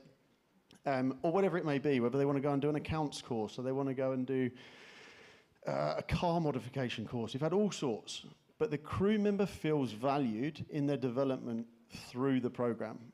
And that, I believe, is an option for the female, shall we say, or those that choose an interior path, which isn't solely the female crew. So I'd say I agree with both, but that is a very practical solution that we've had, and we have seen incredibly positive results. I think that's really good. Before you come in, Tita, certainly we've seen that in our programme, National Geographic Pristine Seas, when we're on board all kinds of vessels. We charter whichever vessel is suitable for that region, so we've chartered a lot of ships over the years. We'll often see that we're the first science programme that has been on board that everybody can get involved in. And so members of the interior crew, people who normally wouldn't be involved in something, are actually helping science. And once they understand that unseen, unloved silver thread between the frontline science measurements and global economies and smart decision making, they get very fired up. So it's interesting you should say that. It doesn't have to be necessarily a maritime career course. It can be anything. It can be something that fits them and motivates them. We've seen that a lot on our boat. Sorry, Tisa, over to you. No, just to add to that, so I really love what you do, and this is definitely the way forward. But we should also remember that throughout the COVID, already before COVID, so online learning has become fantastic options, and also already universities teaches online. So why not to choose whatever is your passion and you want to do after your career in yachting, and advance with that, with the pay of or with the training money you save or you have available. So have the choice for them. Yeah, I'd just like to respond. I think this is a fantastic idea that you've brought up. The problem that I see is that a lot of owners are reluctant to spend money on training that is not directly related to their crew members' task on board. So I think the message is that it needs to go out to the owners to consider alternatives, because it will benefit them in the long run. It will improve your longevity among your crew. It'll make for better crew members. So I think the problem needs a little bit of thinking outside the box for everybody's well-being. Yeah, I absolutely agree with you, Peter, and that's why we did the study 8 years ago, was to prove to the owner that keeping crew for longer was cheaper than turning over crew. And that's actually a relatively easy study to do for any very proactive yacht managers in the room. I'm very happy to share the figures. Christoph. Yeah, absolutely agree with all that. On MIMT, we have a team of 24 crew members during the summer. We are 17 on the payroll for the winter, but most of the time we are 13 only during the winter. All the other ones are back to school, training, some sort of training, including interior. Last year they've been to a beautician salon in Paris for several weeks. The second engineer, for example, the second officer, he went on board 12 years ago from deckhand. He's now second officer. The bosun is on board it's not the same boat, but the same owner for 7 years. He started as a deckhand. He's bosun now. He went 2 winter completely at school. The lead deckhand started as completely green 4 years ago. Now he's probably the next bosun on board. And I did the same math as you did. On the core team of MIMT, we have an average of 8.5 years longevity on board. Wow, fantastic. And question from the audience. Chris, please. Yeah, Mike. And then Peter, actually. Mike, you've got an enviable fleet, enviable program, great owner, and I love the better people bit. I think that's awesome. Peter, you've just picked up on some of it. Not everybody's as lucky. So how do you mentor crew? How do you motivate crew who are working on yachts that don't have that budget, kite surfing, going around the Pacific, all the good stuff that you do? We only put out the fun videos. It's not all. It's all fun and games. But we all know yachting is reality, or is not reality. It's far from reality. But the reality of yachting is that it isn't all as good as your fleet. So how do you motivate? How do you mentor? How do you attract people to the boats that are less attractive? Ours is a number of fold, but you're absolutely right. I come from an incredibly privileged position in an incredibly privileged industry, but we didn't get there. We weren't gifted it. We had to work for it. And one of the things that we've done is tried to, and it's actually inadvertently happened, focusing on another industry problem. So we're speaking today about this one, but while we're here, I think one of the biggest challenges we're facing is impatience. Impatience is a really nice way of saying entitlement. And I'd say it's actually my generation and younger's probably biggest challenge right now is impatience. And it's all down to apps. We used to have to walk down the road and get food. Now it's Uber Eats. And if you wanted to the whole world is now really quick, instant satisfaction. And so when you get a deckhand, you say he's been waiting for 8 years. We don't get that anymore. Deckhands want to be bosuns the next season. They want to be second mates the next season. That's a real challenge. So one of the things we've done is built a really cool altruism program. So we look for every opportunity we can to get crew doing stuff to help people less fortunate than themselves. And we do a lot of projects. Unfortunately, we don't get to share them with you all, but we will do very soon. We're working on that.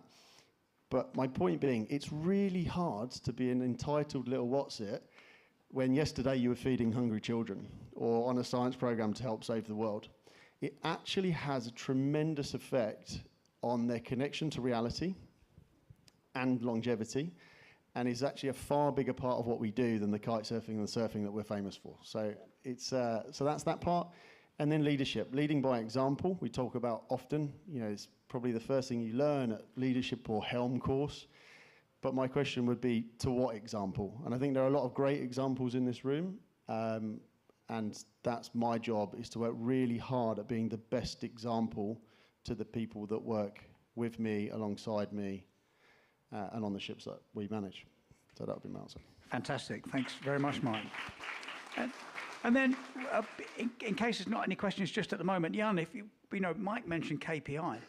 You know, Jan, how do you measure crew performance? How do you actually get your hands around the annual reporting, independent reporting back to the individuals and to the boss? So, of course, the individual reporting or evaluation is something that should be done and must be done in order to tell the person in question how he or she has been doing, and what is good and what is not so good, what needs to be developed in order for the person to go on the next step. Then, of course, we come to the some ranks or some, like the interior team, where are they supposed to go then, as you already said earlier. So it's a bit difficult to motivate them, but nevertheless, evaluation has to be done for all. And sorry. So again, communication about this, so people know where they are standing. And even if it's done once per year, which I think is not really often enough, so I usually try to do so every time somebody's signing off. I have a face-to-face chat, you know, just verbally, so the person knows how things have been going on for him. So, sorry. Good. And about this motivating the crew to stay, I mean, it's a fantastic thing which you guys have been going on there. It can be very, very difficult indeed. And still, although being a master of a ship, you are sometimes between the bark and the tree. You know, you have the owner's rep and you have the owner, and if they are not nice, then it's difficult to motivate the crew to stay on the ship. I mean, they just want to go somewhere else. And it's not easy at all. If you don't have a budget like this that you can use training money for whatever course you like, then, I mean, what do? You try to keep your crew as happy as possible in between the charters or in between the boss trips. You have barbecue nights, you organize something ashore, you have some activities ashore whenever you can. And as far as I see, that's the only way, at least how we on board our ship try to do things, and it seems to be working rather well. I mean, the turnaround on our vessel is not that big. And then, of course, you sometimes get crew who only do this job for a few years. How to motivate them, how to mentor them, knowing that you can see on some crew members that they only are going to be doing it for, I don't know, 5, 6 years, and then they do something completely different. It doesn't matter. You still have to give your time for them as well in order to make them feel valued on board. There's no such thing that every crew member is just a number. It's everybody are on board for the same reason, to take the vessel from A to B and provide an excellent and safe service for all the guests on board.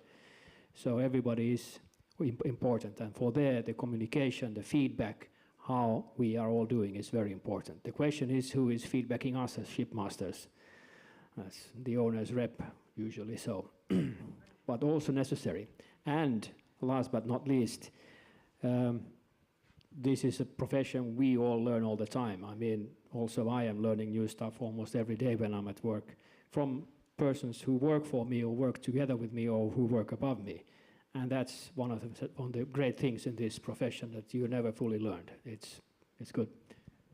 I like that. Thanks, John. I really enjoyed I hadn't heard that before, between the bark and the tree. I like that. I'll use that. Before we go to the next question from Mike, have we got anything from the audience? You know, burning questions? Oh, yes, you, sir, at the back. Yeah, thank you. Yeah, Mike. Thank you. Stand by. Hi. My name is Vivian Hernandez. I work in a company that offers well-being services for super yachts. And listen to all of you.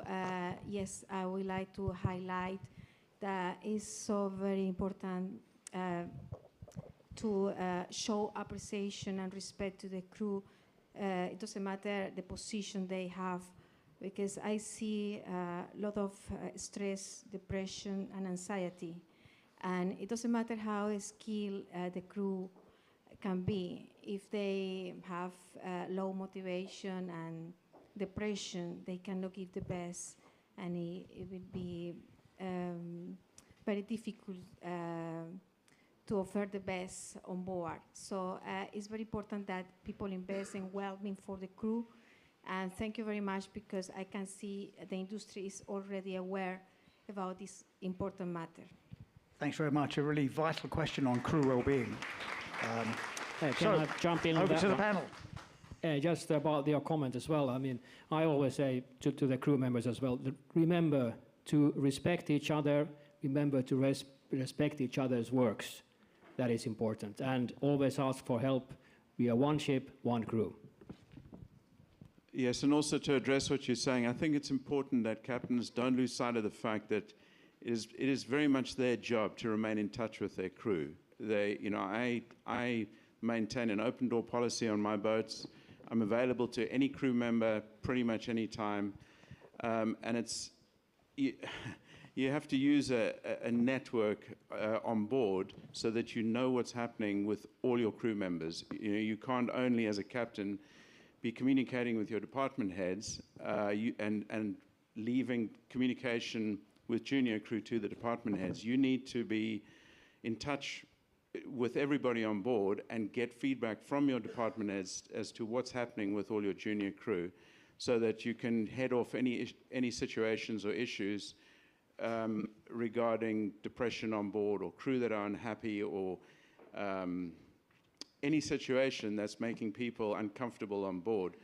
Because quite often, if you really don't track this, you will not be aware of it as a captain. You end up sort of being isolated from these problems, and it's important to not let that happen. And I get around it by having regular crew meetings. I quiz my department heads constantly as to what's happening within their departments. I know it was mentioned in the previous panel. I mean, it doesn't sound like much, but something like a suggestion box on board. Okay, you're going to get a lot of stuff in it that it's not worth considering. I mean, yes, we can't all have, if the boat's sitting in France for the winter, we can't have paid weekends to Paris for the crew. But you'd be amazed how many suggestions do come up to small things that you hadn't even thought about, and there's somebody on board they're sitting there thinking, well, this is such a small thing, why can't we have this? But that request never gets to you or never gets the right ears. So. Just reminded me of something very important, which is crew mental health. And a few years ago, it was all around the news, suicide on one of the boats, and I think that woke us, many of us, up then. And after that, it's been also developed. Iceland has a crew helpline, which is 24/7, and I think that number also should be in every boat, very, very openly, for people to be able to find help and pick up the number and pick up the phone.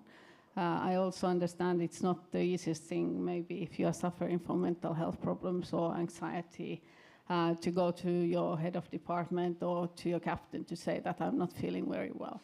But you need outside help, and at least that helpline is there. So please, everybody, put it on your crew mess very openly there, so they can just call themselves. Great, thanks very much and thank you for that question. Thanks for bringing that up. Very good. And yep. Thanks, Paul. Thanks, Mike. Mike, I think you are the luckiest captain in the world, but that's another subject. And the question is really directed to you. How important, Mike, is the relationship between the boss and the crew for longevity? It's a leading question, but I think it's nice. Education of bosses and owners, etc., are a fairly key part of the process. Not as important as the relationship between captain and crew, would be my answer to that question. I think there are two parts to play. Yes, I am very lucky. It's been referenced a number of times. It didn't come without, a life of hard work. But you're absolutely right. in the question, but I would say it's the captain's job between the bark and the tree or whatever was going on over there. You know, our job is to be this middleman. We spoke about it earlier, Laurent said, you know, and it's a tremendous position of responsibility to fight for your crew. You know, we pertain to know what we're talking about, to be able to look after our crew from a mental health standpoint, from a performance standpoint, from a transition from hiring to career planning. And the crew aren't going to have that conversation with the people that will make that happen. That's my job. And yes, we are very lucky as a fleet, but there are people in this room that have been there and witnessed me do it. I've put my position on the line to fight for what I believe is right for those crew members, because I have an absolute zero fear of failure. If it's not the right thing, I won't go near it. But if it is the right thing, I will fight for it. And many of those things are to be there, to be that advocate for crew well-being. And we just spoke about mental health. It's an incredibly important thing. And 7-8 years ago, we noticed our first issues within the fleet. And we realized that we were very reactive. And I actually believe the industry is still only reactive. We've been working for the last 8 years very actively on being proactive to this. And that, again, it's been referenced, budget restrictions and time restrictions. My job as captain is to fight for the opportunities to be proactive, to put on training courses, to make sure crew are well fed, well rested, have rotation, are paid appropriately for their, you know, their job, that we have schemes in place for their promotions or job variability or whatever it may be. That all costs time and effort and money. The boss shouldn't ever have to worry about that stuff. That's my job to do it, or our job. But how much does the boss interact with the crew, and what's the relationship? Out of interest. A moderate amount. Okay. Yeah, a moderate amount. So we have a very interesting fleet, which is water sports operated and in altruism. It doesn't get involved at all in our altruistic activities. But in our water sports, we have one of the highest standards of water sports training in the industry. We don't like to beat our chest about it, but we work very hard on it. And again, it comes with a price tag. Yeah. And that's because we do a lot of very extreme water sports, big wave surfing, kiting at the most extreme levels. So there is, of course, interactions between owner and crew based on that. Right, thank you. Brilliant. Thanks, mate. Great question. Thank you, Martin. And there was another hand raised over here. Sorry. That's it. There's another comment on the stage. Ah, yeah, there you go. Who was it? Sorry. Okay, no, okay, the hand went down. Okay, thanks. Well then, while we're looking at the crew, I'm thinking, and really this is back to you, Mike, but for the whole panel, is that when we look at, you know, commitment and trying to keep crew and the whole team happy and motivated and well cared for, this morning I was part of that sustainability design, and it was great to watch the design, you know, going from hydrogen to all kinds of different hull calculations to everything else to make the ships, you know, more sustainable, more sustainable for the future. But what can be done about ship design, yacht design, that will help exactly what we're talking about here, career planning and commitment to the team? Yeah, so it's a fantastic question. I speak a lot about crew culture and value-led culture. And I would ask the panel here or the group here, how many small to medium-sized businesses with between 20 and 100 employees take their heads of department or managers and put them in every corner of the room and then tell them to function as a team? And ultimately, that's what we do on yachts. We take our chief stew and put her over there, and in the galley, the chef sits, and the chief officer sits on the bridge, and the chief engineer sits downstairs, and we're supposed to function as a team. We completely flawed, Espen, I know you're here, and please work on this. Why don't we have a office, like a central office, where we put all of our team leaders and we start to communicate? We keep talking about how important communication is, but we're inherently flawed in yacht design, and there may be some great ones out there that Espen's drawn, amongst others, but we certainly don't have that, and it's a real challenge. I don't know if you guys would agree, but it's a real challenge to get departments communicating face-to-face about the challenges, about the mental health struggles, about the technical challenges they have on board. So I think that's a really easy one to address, and I don't think it takes any more square meterage than it currently does to have 4 offices to just have one decent one. And on that, I would say privacy pods. Anyone know what a privacy pod is? It's quite new to me. I've been in a few offices where they have these like modern phone booths where you go in on your laptop, take your VCs. I think really important for the crew to have a space where they can go and engage with the outside world on a video call or whatever it is that they're doing these days that's not in their shared cabin or not in the crew mess. So I'd say there are two things, quite practical things, which I think we could apply to the next generation of yachts. Absolutely fantastic. Any other comments from the panel on that? I mean, we all know that feeling where you're on board a ship and it looks from the outside that you're having a load of fun in glorious weather on a beautiful, desirable vessel, and yet the reality is that some real crew members, real key crew members, are having a rough time because they're sleeping underneath the air compressor all night, and the dive team is running that compressor all night for diving in the morning, or they're at a bad position on the screw, and at certain RPMs that rotation of the screw is really setting them off, and there's nowhere to meet as a unit anyway. So from the outside, it looks like a luxurious lifestyle, but actually keeping it going without the right facilities is hard work. So yes, so thanks, Mike. More comments, please. Yeah, this ship's office idea is on cruise ships. You usually have this already. So you have an office complex on one deck, and there all the department heads are sitting there. So if there's no need to send any emails or make any phone calls, you just chat over the table. Basically, you do have a bit of privacy there, and so on. Then you have a meeting room next door where you can have meetings or disciplinary hearings, which are frequent when you have 1,000 plus crew members. So. But anyway, that's a good point. But then, of course, now when we speak about yachts, which are a lot smaller, then of course the available space will be reserved for the owner or for the guests. So, yeah.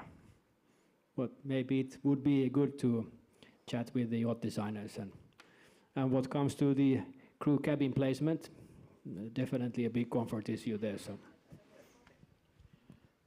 Yeah, just to continue on the same subject, I think this has become more of an issue over the last 5 to 8 years. I know that the MCA did get involved, and there was minimum requirements put in place for crew cabins, the amount of space they have, shared bathrooms, this kind of thing. But it seems to have been largely ignored.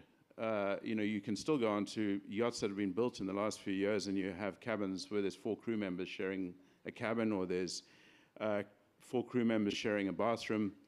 The understanding was that this wasn't going to happen anymore. Now, I understand obviously the owners want to maximize their space on the boat, but it comes back to what they're expecting from their boat, the enjoyment that they're expecting from their boat, and it comes back to their crew, because it's all dependent on their crew. And this was talked about in the last panel about the gentleman that sold these boats because there's always problems with the crew. Well, this will continue to happen if you don't look after your crew. And unfortunately, a little bit of owner training does need to happen when you are building a new boat and you're sitting with a designer at the design table.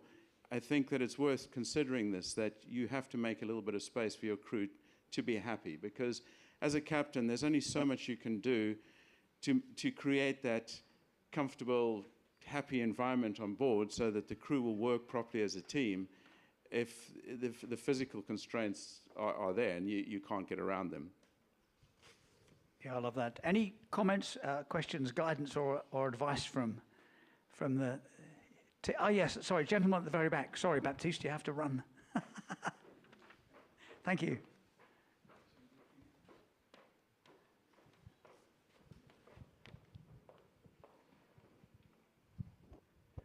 Thanks.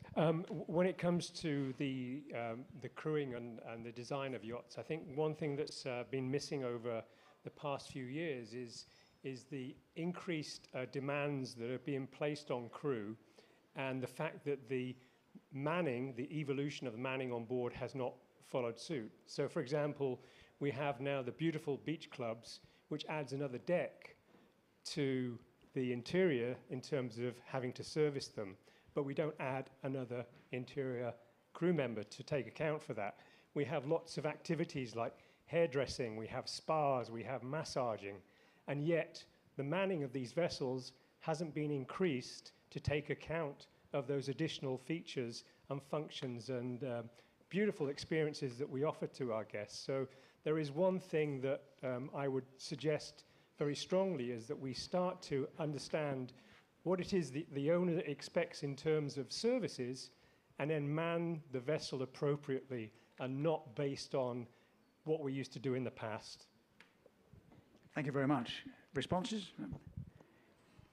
It's interesting you brought up expectations then, because I was thinking when hearing the panel talk about expectations is that, you know, these days when we go to remote places, our expectations are still that we can have good comms, that we're going to have a good emergency backup, we're somehow going to be looked after, and that magically we're going to make our returning home flights. And if we say we're going to sea or going to a polar region for 3 weeks or 6 months, we pretty much know that those dates are going to stick. But it wasn't very long ago that people went to sea or went to polar regions not even knowing what year they would come back or even what winter they might come back. And I just wondered, just reflecting from a historical perspective, if it was easier back then in those days, do we think, where expectations were low? And remember, the internet wasn't that available up till sort of, say, 30 years ago, 20 odd years ago. So now the expectations are so high. I just often think, you know, was it easier back then or is it easier now? How do we manage people's expectations? Those were the days when ships were made of wood and men were made of steel, right? Now, back into this good point here about ship design and the power level of crew on board. Of course, you make a vessel to do some certain kind of work, and of course you put the crew according to those expectations as you have at that time. But then, of course, these kind of requirements might change later on, and then if there's no cabin space available, then you try to squeeze in more and more crew. For example, now I did a short stint with Tranquility up north to Norway last year spring, and I had an expedition leader on board, and there were no crew cabins and there were no guest cabins either, so he had to sleep on my couch in my office. And of course, not very comfortable for him. Now, it was he could make a bed out of it, but still I had to then take my office into my bedroom, which was not very big. So, and now next winter we're going to go down south to Antarctica, and then we're going to have an ice pilot, we're going to have 1 or 2 expedition leaders. But this time we told the charter already that, look, they have to be in the guest cabin area. We have quite good cabin space for the guests, because the crew is full. I mean, and I ain't going to have somebody on the couch again, unless it's really emergency. So things change, you know, the owner's requirements or the charter requirements might add up. Well, what happens if we get a helicopter then? Then we get 1 technician and 1 pilot as well. Where are they going to sleep? So, there. We know it well, don't we? Yeah, thank you. Any more comments on crew spaces and expectations?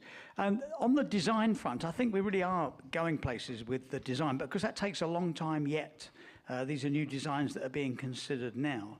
So when things are coming unglued on board, either because of crew performance, individual or team crew performance, or indeed the conditions on board are such that no one can really do an absolutely blindingly good job. Everybody's struggling a bit. How do we manage it on board? How do we manage those situations at sea? I have quite a controversial one. Is there anybody from an AVIT company in the room? Okay, that's fantastic that you're not here. Okay, so we had a real problem quite a while ago with crew. We're trying to build this culture. So we've written our core values, we've got our 10 behaviours, everyone's going to live by this, and we're trying to get buy-in, get everyone together. Got a very short period before we go into our busy season. And after lunch or after dinner, everyone would, well, first of all, lunch and dinner, everyone's on their phones, which drives me nuts. So we banned any media at the dining table from 12 to 12:30 and 6 to 6:30. And if you got caught on your phone under the table, you had to do the dishes for the whole crew. That worked brilliantly. It's been there 9 years, fantastic idea, gets the crew talking, brilliant. But then, as soon as 12:30 or 6:30 hit, they'd all disappear off to their cabins to watch the same thing on TV in 17 different bunks. It drove me nuts, so I took away all the TVs out of every cabin. And well, yeah, like I do to my children. Took away the tech out of every crew cabin and forced them to all sit in a very nice crew mess area and watch it on the big screen together. And they started talking. And it was amazing. And so the AVIT companies hate that story, but I would urge you to consider what little things we can do to draw the crew back together, whether that's activities on the boat, as simple as interacting at lunch and dinner time and making sure that you're there as a captain or a leader, And also anything that we can do off the boat, which I know, again, takes time and money, which it seems like the industry has already run out of money, according to this panel, but I don't believe that's true for a second. But I think we can be a little bit more creative about forcing crew back together to remember why it is all important to be a team. Great stuff, Mike. Any comments from the game? I'm thinking too that, you know, yachting is often seen as a bit of a transition. You know, people get into it, they get in that idea that they're going to do some yachting for a while, somehow be involved. It looks very desirable. I mean, look at the pictures. But then how do we really, what is the secret to making it stick as a longer term career with decent rewards so people stick with it in a long career? What do you think? Anybody? Well, personally, I went to sea because I like the adventure. Unfortunately, nowadays in the normal shipping life, there is very little adventure and freedom left. But in yachting, there might be still a little bit left of that. That's a great one. Yeah, it's that sense of adventure that will bring people in. I think that's really the point when you employ real green young people. They wanted to come in the industry because it's shiny. They have no idea how hard it is, how the change of life. They're going to be out of their zone of comfort for 6 months, out of everything they know. Most of the time in the country they don't know. They have no place to be comfortable, and so it's very difficult for them to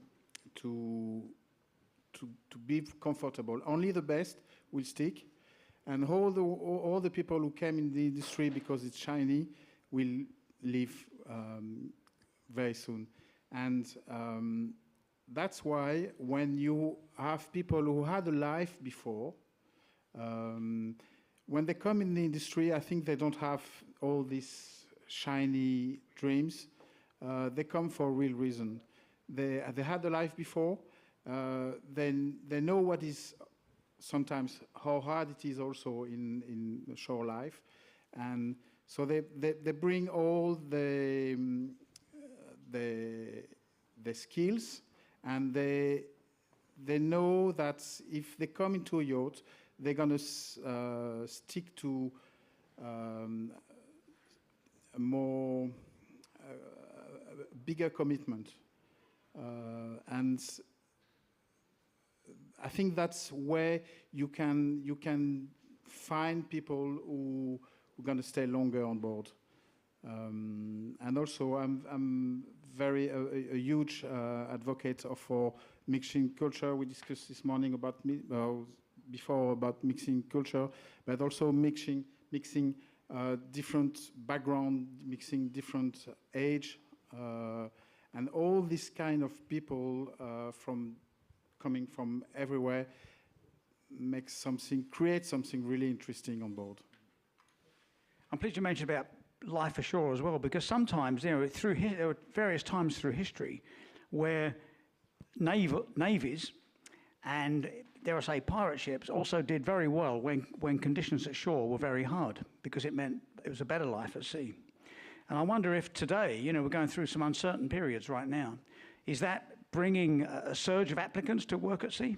I'm finding quite the opposite, actually, and I think Laurence will talk to this. I haven't seen a decent Australian or Kiwi CV in the deck department for 2 years. Wow. And it's a real issue for us, because we talk about diversity, and we're already fairly lacking in diversity industry, shall we say, where it's predominantly, let's say, Brits, South Africans, Kiwis, Australians, and the odd Canadian. It's really tricky when you take away what is quite a big pool and then say build a diverse team. And I asked a good second-rate, should I say, crew agent down in Australia what's going on, and they said, quite frankly, the oil and gas sector and the mining sector in Australia is so strong at the moment that anyone that can tie a bowline is being paid $1,500 a day, and they're down there on time for time. So good luck getting them to come and work for you for $200. So we do have some challenges, and I'm quite happy to give up on the Aussies and the Kiwis. Sorry if there's any in the room.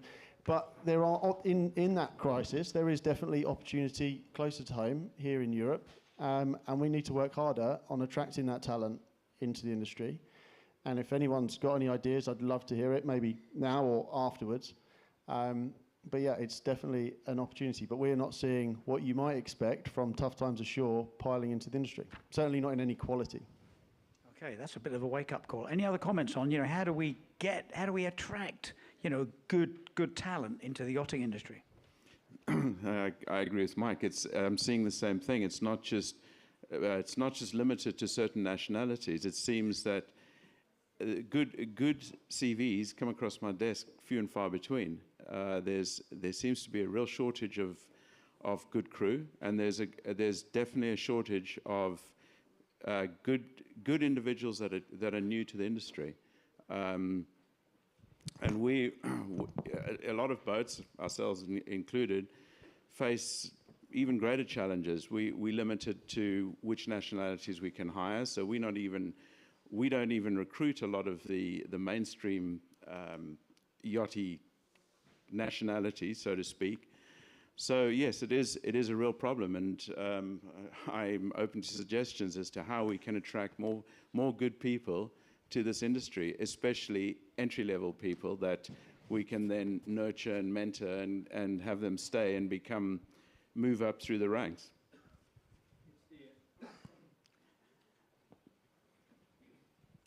Good. It's the same problem also on the commercial side. I mean, when COVID ended, shipping companies, cruise ship companies had big problems to get their ships started because there was no crew left. They started to do something else. And regardless if it was a luxury and cruise ship or a premium or the normal standard redneck carriers, they all wanted to have the same kind of crew. They all wanted to have the same crew, and there wasn't none left. So also on the cargo ship side, I know my colleagues who are driving cargo ships, it's very difficult to get crew, especially on the engine side. And yeah, on the yachting it's the same thing. Yeah. I mentioned in my opening that I fondly remember giving a talk at the EU Parliament up there in Brussels about 11 years ago, and I was asked to give a talk on education. I don't know anything about education, but I know a lot about scuba diving. So I gave a 20-minute talk to all the members as to why scuba diving should be mandatory in all European school curriculums. Because I said it's the best way of learning about anything, physiology, biology, maths, you name it. Simultaneous equations, trigonometry, it's all happening under the water. And it was obviously a fun talk to give, but there's a serious element there that we need to instill a different type of learning in most schools. And I wonder what the panel and you think of ideas. How do we get this in schools? How do school children get that buzz about the ocean and about being at sea in any kind of boat? Do we need let's get rid of English literature and put in yachting? Well, everywhere we've got a subject, we have a yachting element. How do we get it going? Well, they should be brought into a place like this where they can see yachts, right next to them. I mean, when I started to look at ships, I was 10 years old and I decided I want to be a master mariner, and okay, I did that. But then at that time, anyone could go into a harbor and look at ships. You could even ask if you could go on board and have a look around, and you were able to do that. Nowadays, thanks to ISPS, everything is closed off, fenced off. The young people, nobody can go close to harbors or ships to see what that is all about. So kids or youngsters, they don't get any influence from the maritime world in the same way anymore. The only way is perhaps to come into a yachting harbor like here. And I would say, take the youngsters, take the kids out and see what the club is doing here with their dinghies and all that. It's a fantastic job, and I know other places around Europe as well, in Germany and Scandinavia, there are sailing clubs for young people. There are youngsters taken into tall ships, sail training ships, and that is the way, I would say, to introduce them into maritime world, which is the only way. Fantastic. Any other comments from me? Come on, Christophe. Yeah, me personally, it was someone you mentioned earlier, is Jean-Jacques Cousteau, who make me fascinated about sea. And I think you guys are the best ambassador of the sea for the young kids, because now everything comes from TV or internet, and people who have, like you, can transfer the love of the sea and our job. Got it. Thank you, Crystal. Tita. I also believe that our industry is still very niche, and there is lots of funny ideas about yachting industry and super yacht owners and all that. And I think also we should publicly make it more attractive and talk honestly about people's careers in this industry and how it works and how they work. I think this would attract a lot of good people for the industry and to do their careers here. Also the working together with the hospitality and other schools to do the yachting courses and specifically for yachting would be an idea. Collaboration is always good. Collaboration is always good. That's a nice word. I think, Tita, you just touched the right word about schools. I think it's everyone's responsibility in this room as well to be ambassadors. It's not just the Jacques Cousteau's or anyone specifically. We are all collectively in this room ambassadors of this industry. Taking the opportunity, recently I was called into a business school in Nice to give, the students had chosen a yachting option, and as little as it may be, it's only 6 or 8 hours of talking about the industry and the various jobs that they could find in it, but those are students who are learning about luxury. It's all of us roles to pass on the word and also make other people more passionate about it. The same as a school in Antibes who does engineering. I think all of us in here, La Belle Classe, we have to promote all the schools. We are a neutral platform here, so we need to see another day each other all together and see in which way we can develop here as a neutral platform the best idea of you professional, because you are the professional. No one else can decide what the crew need. They need to be done by experts of management companies, but I was as well super yacht captains that they here today assembled, and we need to work together to make new teaching, new trainings for super yacht here, and we have a nice platform here at the Yacht Club to do it as La Belle Classe Academy. Thank you. And back to mentoring. And back to mentoring. I'm thinking too about where are we with apprenticeship schemes and school career guidance counselling. I mean, I still remember, you know, I failed my 11 plus, which is this horrible thing that you reach when you're 11 in England, as you used to. And it wasn't until I was taken by a geography teacher to the Brecon Beacons and you know, climbed and jumped in the water and walked and camped and used youth hostels for a few weeks that I realised it was something I could do.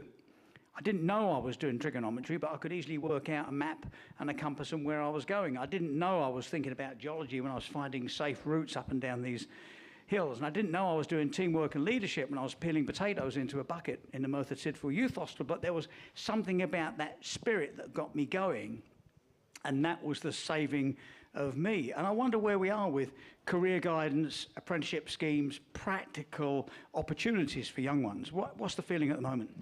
I think I'll tie that back in with a previous comment or question about how we find good crew. We have a crewing crisis. I think it's nothing short of that. I don't know if anyone would disagree. Please shout if you do.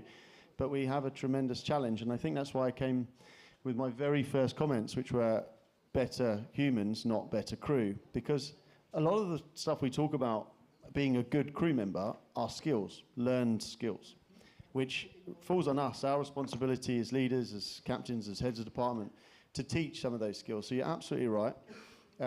We do need to focus on teaching, but we need to be teaching the right people. And we spoke a bit about recruitment earlier and how we do that, and I'll answer that question as well if I can. My favourite question to Ulrika there is a fantastic crew recruitment specialist for YPI, is do not send me CVs until they come in the office, they leave, and you look around and everyone's smiling. That's the person that I want to speak to. Regardless of what's written on their CV and what rank they are, what role they want to play, send me the one that made you smile. And the simple reason for that is we are in sales, but what do we sell? We sell feelings, and I spoke about it earlier. Putting a KPI on happiness is almost impossible. But as I tell you this story, we sell feelings, and that feeling better be a positive one. So if someone does that naturally, I want to hire that person, and then I will commit my time and effort, and of course some of the boss's money, which I acknowledge I'm very fortunate to have, to committing them to a training program to be a great crew member. But it starts with better humans. And a lot of what we do is focusing on making them the best human they can be, and then the crew member, there's a commitment from us to teach those skills. Love that. And any comments on the apprenticeship scheme? I'm pretty hot on the apprenticeship scheme. I was an apprentice myself. I did a toolmaking apprenticeship at Ford's at Dagenham, and that was the making of me, because, you know, after 4.5 years hard work, I was a skilled man. And I had a trade, and I could go somewhere, and I'd learned a hell of a lot. But I don't see the apprenticeship schemes. I don't see the merchant marine advertising as they used to. I think the Royal Navy ads are getting better, that's for certain. But it looks like an obvious gap to be filled by industry, and even sponsorship opportunities. I mean, the Armed Forces sponsorship for training is very good, and it still remains good. But I wonder where the yachting industry sits with sponsorship and supporting training schemes, big ones, you know, really big ones, you know, global schools and global apprenticeships and global financial support for practical yachting training. Is that going to exist, do you think? I hate to burst your bubble, Paul, but it doesn't exist. To my knowledge, if anyone in the room knows differently, sounds like he does. It just seems like a great opportunity to me. Yeah, it's a fantastic opportunity. I see a lot of people looking away when you bring that up. I don't know if you heard that. The Duke of Edinburgh do a yacht training. Yes, absolutely. Yeah. Yeah, coming. Yeah. I haven't got the answer, but I just know of a few things that are happening, like Dula Yachts and Edmiston do a few things that are related to apprenticeships, and that's the career planning and paths in the market. But I do feel that there is an obligation, going back to your point, Mike, is the crisis of the next generation of crew is now. We have a 10-year cycle where we need another 35 to 40,000 crew, based on rotation, people leaving the market, and finding the better human topic, which is a key part. We're feeding the market with the wrong people, with very limited expectation and short-term career paths. We haven't got, going back to your point, Paul, the people that actually want to do it through passion. And I think this is a real problem we have today. But I think, going back to your point, Christina, there is an opportunity for Monaco and other places to become centres of excellence to develop new people. Apprenticeships are hard work because a lot of the boats don't have the space, not willing to make that commitment. But I think there's a potential where there's a lot of downtime in some boats, not yours, Mike, but in some boats, where people could spend time on board as part of a short-term sort of experiential apprenticeship. But it's just being a bit smarter in how we bring people on board. The comment about the cruise industry not being open because of ISPS is valid. Everyone looks at yachting in a totally different way because it's unobtainable or it's inaccessible. So we need to have a whole new thinking of how these yachts, when guests are not on board, could be part of an induction program. But I feel it's a major problem we're heading into, because your point about Kiwi and Aussie CVs is commonplace across every sector. We're short of really good people coming through. A lot to be done. Thank you.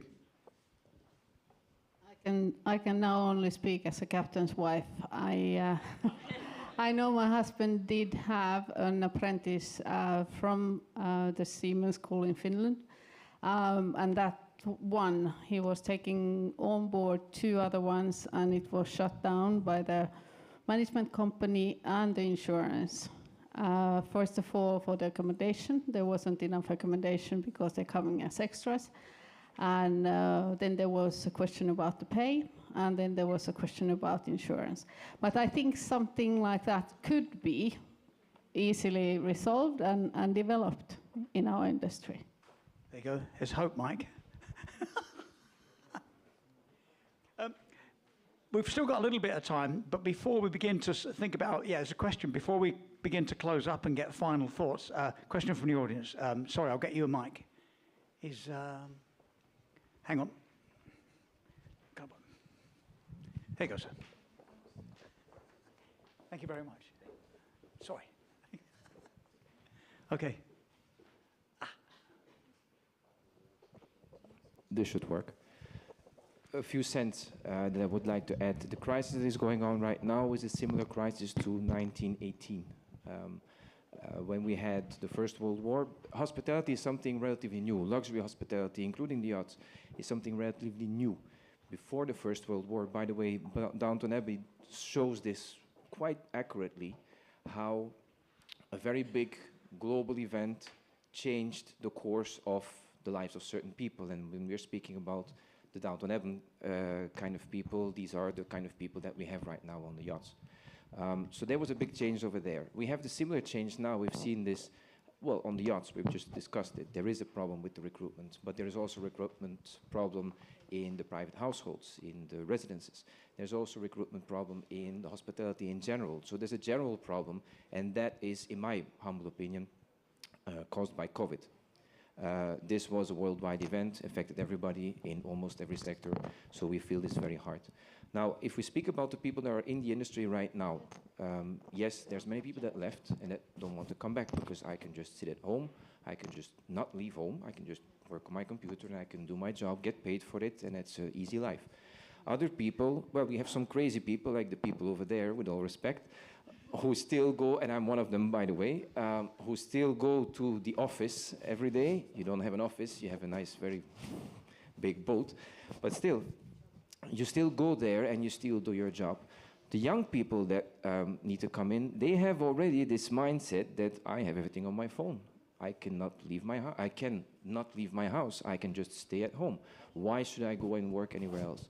But the first rule in training or getting somebody motivated is that if the person wants to be motivated, he will be motivated. But if he does not want it, he will not do it. So the field trips to the marina, for me, that's also a big inspiration, obviously, to see the big boats. I want to be on the big boats, obviously. But if you do it mandatory, we have to go, then children will come because they have to come. But if you do it in such a way where we can inspire the children, or the young people, let's say, it's not only small children, it's also a little bit less young children.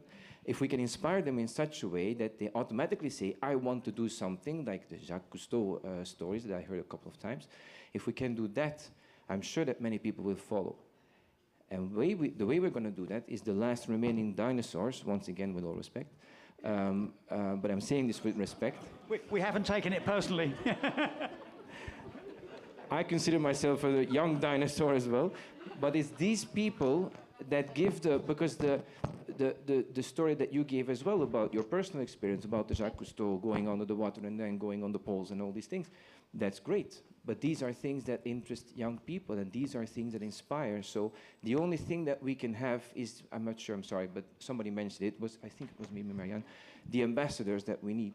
And the ambassadors are all Yeah, in this the room. ambassadors today are captains, super yacht captains and leaders here today. So thank you again being here, all assembled. I have a surprise for you. Hang on. Okay. Have you finished it? There is an after. There is an after now organized on 5th floor to be part of the Smart Yacht event, because we have the possibility to be invited for a drink organized for you on the 5th floor. And we need to be back here at 6:30 for the Explore Awards. Remember, guys, you are all invited, and we are creating something amazing with the president of the jury of the Explore Awards, Mr. Paul Rose. Okay. Thank you. Thank you, Christina. So I think it could be nice maybe to continue the discussion upstairs on the 5th floor. What do you think? Okay. Because we have a lot of questions to continue. You know, this is mentoring, this is leadership, this is the word. So let's go. Christina has spoken. Okay, everybody. From the dinosaurs to everybody, thank you very much. We'll see you on the 5th floor. Thank you.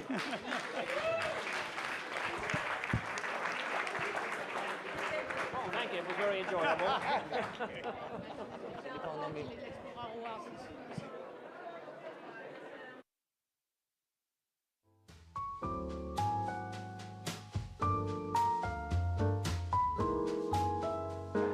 Hello? 5th floor, everyone, to continue this amazing discussion on mentoring and leadership. Take the elevator, 5th floor for the before the Explore Awards, here again. So we need to change the room for you to be prepared to be part of an amazing event. Thank you for your attendance today. Again, thank you. Thank you.